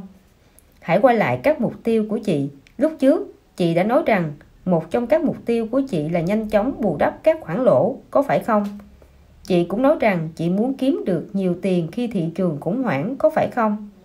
Nhưng theo tôi thì những điều đó giờ đây không còn là mục tiêu của chị nữa. Việc cố gắng nhanh chóng bù đắp các khoản lỗ có thể cũng sẽ nhanh chóng gây ra nhiều khoản thua lỗ hơn cho chị. Nhưng nếu chị vẫn quyết định rằng đó là điều chị muốn, thì các quyền chọn bán sẽ giới hạn rủi ro ở một mức độ nào đó. Điều tồi tệ nhất có thể xảy ra cũng chỉ là chị sẽ mất những gì đã trả cho họ, cộng thêm khoản phí mà thôi. 15 quy tắc để tận dụng hiệu quả nhất các hợp đồng quyền chọn. Hầu hết các nhà đầu tư mua các hợp đồng quyền chọn đều bị mất tiền, thường cũng vì các lý do giống như các nhà đầu tư bị mất tiền trong thị trường chứng khoán hoặc trong bất kỳ loại đầu tư nào khác. Họ bị cảm xúc chi phối. Ngoài ra, họ không nhận ra rằng các quyền chọn nếu bị lạm dụng sẽ giống như việc chơi xổ số hoặc đánh bạc. Bạn không thể mất nhiều hơn số tiền bỏ ra mỗi lần, nhưng nếu chơi hàng ngày hoặc từ tháng này sang tháng khác thì chi phí cộng lại có thể vượt mức giới hạn. Để tránh được các bẫy này và cải thiện cơ hội thành công của mình, hãy tuân thủ các quy tắc sau đây. Quy tắc 1. Hãy luôn giới hạn số tiền đầu tư vào các hợp đồng quyền chọn ở mức bạn có thể chấp nhận được nếu thua lỗ. Một kinh nghiệm tốt của hầu hết các nhà đầu tư đó là hãy giữ 95% số tiền của bạn trong các loại đầu tư an toàn hoặc thận trọng. Chỉ dành ra không quá 5% còn lại cho các hợp đồng quyền chọn. Nếu bạn không thể chấp nhận khoản thua lỗ 5% trong danh mục đầu tư của mình dành cho các hợp đồng quyền chọn, điều đó chứng tỏ chúng có thể là quá rủi ro đối với bạn. Quy tắc 2. Không nên đầu tư toàn bộ số tiền dành ra này chỉ trong một lần. Hãy chia số tiền đầu tư thành nhiều lần trong khoảng thời gian ít nhất là một năm. Ví dụ, nếu bạn đang có kế hoạch đầu tư 10.000 đô la vào hợp đồng quyền chọn, thì mỗi quý bạn có thể đầu tư 2.500 đô la. Quy tắc 3. Trừ phi đó là một tình huống rất đặc biệt, còn nếu không thì hãy cố tránh các hợp đồng quyền chọn có chi phí ít hơn 50 đô la. Bởi thông thường đây là các hợp đồng quyền chọn có ít cơ hội thành công, vì chúng có mức tiền quá xa hoặc chỉ còn lại một khoảng thời gian ngắn, hoặc có thể vì cả hai lý do đó. Hơn nữa, mức phí phải trả có thể bằng hoặc hơn so với bản thân chi phí hợp đồng quyền chọn. Thường thì đó không phải là một thỏa thuận hay ho. Quy tắc 4. Hãy tránh việc chi tiêu quá nhiều vào bất kỳ một hợp đồng quyền chọn nào. Nếu một hợp đồng có giá cao hơn nhiều so với mức 500 đô la thì thường là quá đắt. Để tận dụng tốt hơn lợi thế về đặc điểm rủi ro có giới hạn của hợp đồng quyền chọn, hãy giữ mức chi phí càng thấp càng tốt đối với mỗi hợp đồng quyền chọn. Điều đó cũng cho phép bạn chia số tiền của mình ra cho nhiều hợp đồng quyền chọn khác nhau. Quy tắc 5. Hãy chuẩn bị tinh thần có thể là người thua cuộc. Quả thật, đối với hợp đồng quyền chọn, thành công có thể đạt được với nhiều người thua cuộc nhỏ và một vài người thắng cuộc lớn. Đây là một lý do nữa vì sao bạn nên giữ mức chi phí thấp cho mỗi hợp đồng quyền chọn. Quy tắc 6. Đừng ngạc nhiên nếu một số trong số những người thua cuộc không đạt được gì cả, lỗ 100%. Nhằm tránh việc thua lỗ hoàn toàn, hãy cố gắng bán chúng kể cả lãi hoặc lỗ 2 tuần trước khi hợp đồng quyền chọn đáo hạn. Quy tắc 7. Cố gắng hết sức để mua các quyền chọn bán khi thị trường đang ở trạng thái hồi phục. Ngược lại, đối với các quyền chọn mua, hãy cố gắng mua chúng khi thị trường đang còn điều chỉnh. Quy tắc 8. Tương tự, hãy tìm cách bán các quyền chọn bán bạn đang giữ khi thị trường vẫn đang trong trạng thái giảm ngắn hạn. Quy tắc chính, hãy tìm mua số lượng ngang nhau các hợp đồng của mỗi quyền chọn. Điều này sẽ giúp bạn dễ dàng thoát ra nếu muốn. Quy tắc 10. Khi mua một hợp đồng quyền chọn, cho dù đó là quyền chọn bán hay quyền chọn mua, hãy luôn định rõ mức giá tối đa bạn sẽ trả dựa trên lần giao dịch gần nhất của loại hợp đồng quyền chọn bạn định mua. Ví dụ, nếu định mua 2 hợp đồng quyền chọn XYZ và giá gần nhất của nó là 2.75 đô la trên cổ phiếu, 275 đô la trên hợp đồng, bạn có thể nói với nhà môi giới của mình hãy mua 2 hợp đồng của quyền chọn XYZ ở mức giá 2.75 đô la hoặc tốt hơn. Khi bạn định mua thì cụm từ hoặc tốt hơn có nghĩa là hoặc thấp hơn. Bạn có thể điều chỉnh giá lên một chút để cho phép dao động thị trường, nhưng mức giá bạn định rõ không nên cao hơn 10% so với giá gần nhất trên thị trường. Nhà môi giới có thể cho bạn lời khuyên về khía cạnh này tùy thuộc vào các điều kiện thị trường lúc đó. Quy tắc 11. Khi bán một hợp đồng quyền chọn, hãy luôn định rõ mức giá tối thiểu bạn sẽ sẵn sàng chấp nhận. Tiếp theo ví dụ, nêu trong quy tắc 10, nếu hợp đồng quyền chọn XYZ hiện được bán với mức 5.25 đô la trên cổ phiếu, 525 đô la cho mỗi hợp đồng 100 cổ phiếu, và bạn đang tìm cách kiếm lời trong cả hai hợp đồng của mình, bạn sẽ nói với nhà môi giới của mình hãy bán 2 hợp đồng XYZ ở mức giá 525 đô la hoặc tốt hơn. Khi bạn định giá hoặc tốt hơn có nghĩa là hoặc cao hơn. Bạn có thể điều chỉnh giá xuống một chút để cho phép dao động thị trường, nhưng mức giá bạn định rõ không nên thấp hơn 10% so với giá gần nhất trên thị trường. Hãy tham vấn nhà môi giới của bạn về mức giá thực tế dựa trên các điều kiện thị trường. Quy tắc 12. Đừng chạy theo thị trường. Khi đã định rõ một mức giá mua hoặc bán, bạn vẫn có thể không bán hoặc mua được hợp đồng quyền chọn mong muốn. Nếu điều này xảy ra, nó có thể khiến bạn thất vọng, nhưng đừng nản chí. Thay vào đó, hãy chờ ít nhất 2 hoặc 3 ngày giao dịch nữa. Nếu lệnh đặt của bạn vẫn chưa được thực hiện, hãy xem lại tình huống để chắc chắn rằng bạn vẫn muốn tiếp tục với giao dịch này. Nếu nó vẫn ở trong mức ngân sách của bạn, hãy đặt lại lệnh mới dựa trên mức giá gần nhất. Bất kể thế nào, cũng đừng để nhà môi giới của bạn mua hoặc bán các hợp đồng quyền chọn theo thị trường. Có 2 lý do mà các lệnh đặt theo thị trường có thể gây tổn hại cho kết quả các hợp đồng quyền chọn của bạn. Các hợp đồng quyền chọn có thể rất bất ổn định, tăng hoặc giảm giá nhanh chóng. Nếu bạn để cho nhà môi giới của mình mua theo bất kỳ giá nào trên thị trường, có thể bạn sẽ phải chi nhiều hơn số tiền bạn đã định, vượt quá ngân sách và làm giảm lợi nhuận của bạn. Tương tự, về phía bán, nếu bạn bán theo giá thị trường, bạn có thể cũng sẽ phải bỏ mất nhiều giá trị của chúng. Giữa ranh giới của hai hướng này, cái có thể tạo nên một người thắng lớn, cũng có thể khiến họ trở thành người kiếm được kha khá hoặc thậm chí là người thua cuộc. Hợp đồng quyền chọn thường được giao dịch ít. Nhiều nhà đầu tư mua hoặc bán cùng thời điểm với bạn có thể đẩy thị trường lên đúng lúc bạn định mua hoặc đẩy xuống đúng lúc bạn định bán, làm ảnh hưởng tới kết quả đầu tư của bạn. Quy tắc 13. Không nên đổ thêm tiền vào các vị thế đang thắng. Quy tắc này ngược lại với điều bạn có thể nghe thấy đối với hầu hết các loại đầu tư khác, cho nên có thể sẽ mất một khoảng thời gian mới quen được quy tắc này. Tuy nhiên, khi một hợp đồng quyền chọn rõ ràng đang ở thế thắng, thì lúc đó có thể là đã quá muộn để tham gia, và nếu có mua thì giá cũng rất đắt. Cũng có những ngoại lệ đối với quy tắc này nhưng rất ít. Quy tắc 14. Vì vậy đừng vội vàng đẩy đi các hợp đồng quyền chọn đang bị thua lỗ. Một lần nữa, quy tắc này ngược với lời khuyên dành cho hầu hết các nhà đầu tư khác. Với hợp đồng quyền chọn, việc một người thua cuộc lại đột ngột vượt lên và dẫn đầu là chuyện rất bình thường.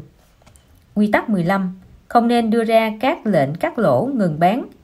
Bạn đã giới hạn rủi ro của mình bằng cách: 1. Cẩn thận lập ngân sách cho số tiền của mình. 2. Chia nhỏ nó ra và đầu tư theo thời gian. Và quan trọng nhất, thứ ba, thực hiện các bước được khuyến nghị nhằm giữ chi phí của mỗi loại hợp đồng quyền chọn ở mức vừa phải. 3 cách này giúp giới hạn rủi ro cho bạn và hầu như có thể thay thế hoàn toàn chức năng cắt lỗ. Hơn nữa, khi bạn đặt ra các lệnh cắt lỗ, chúng thường gây áp lực cho bạn phải bán các quyền chọn của mình, ngay cả khi thị trường đang bất lợi cho bạn. điều đó vi phạm quy tắc số 8. Hai lưu ý, không nên bán khống các hợp đồng quyền chọn. Nếu làm vậy, bạn sẽ phải đối diện với rủi ro không giới hạn, làm hỏng các mục tiêu chính của chiến lược này. Có thể có giá trị thiết thực hơn khi thực hiện bán khống hợp đồng quyền chọn có bảo đảm, một chiến lược nhằm bảo vệ danh mục cổ phiếu của bạn hoặc giảm chi phí của các vị thế hợp đồng quyền chọn khác. Tuy nhiên, các chiến lược này nằm ngoài phạm vi của hướng dẫn. Bất cứ khi nào đầu tư vào hợp đồng quyền chọn, bạn cần luôn nhớ trong đầu các bất lợi chính. Hợp đồng quyền chọn là các tài sản hao mòn dần. Khi mua một hợp đồng quyền chọn, tức là bạn đã mua thời gian. Vì vậy, nếu thị trường vẫn không thay đổi thì lẽ tất nhiên giá trị của hợp đồng quyền chọn sẽ giảm xuống theo thời gian. Và để kiếm lời từ đó thì xu hướng biến động kỳ vọng phải xảy ra hoặc ít nhất bắt đầu khởi động trước khi hợp đồng quyền chọn đáo hạn.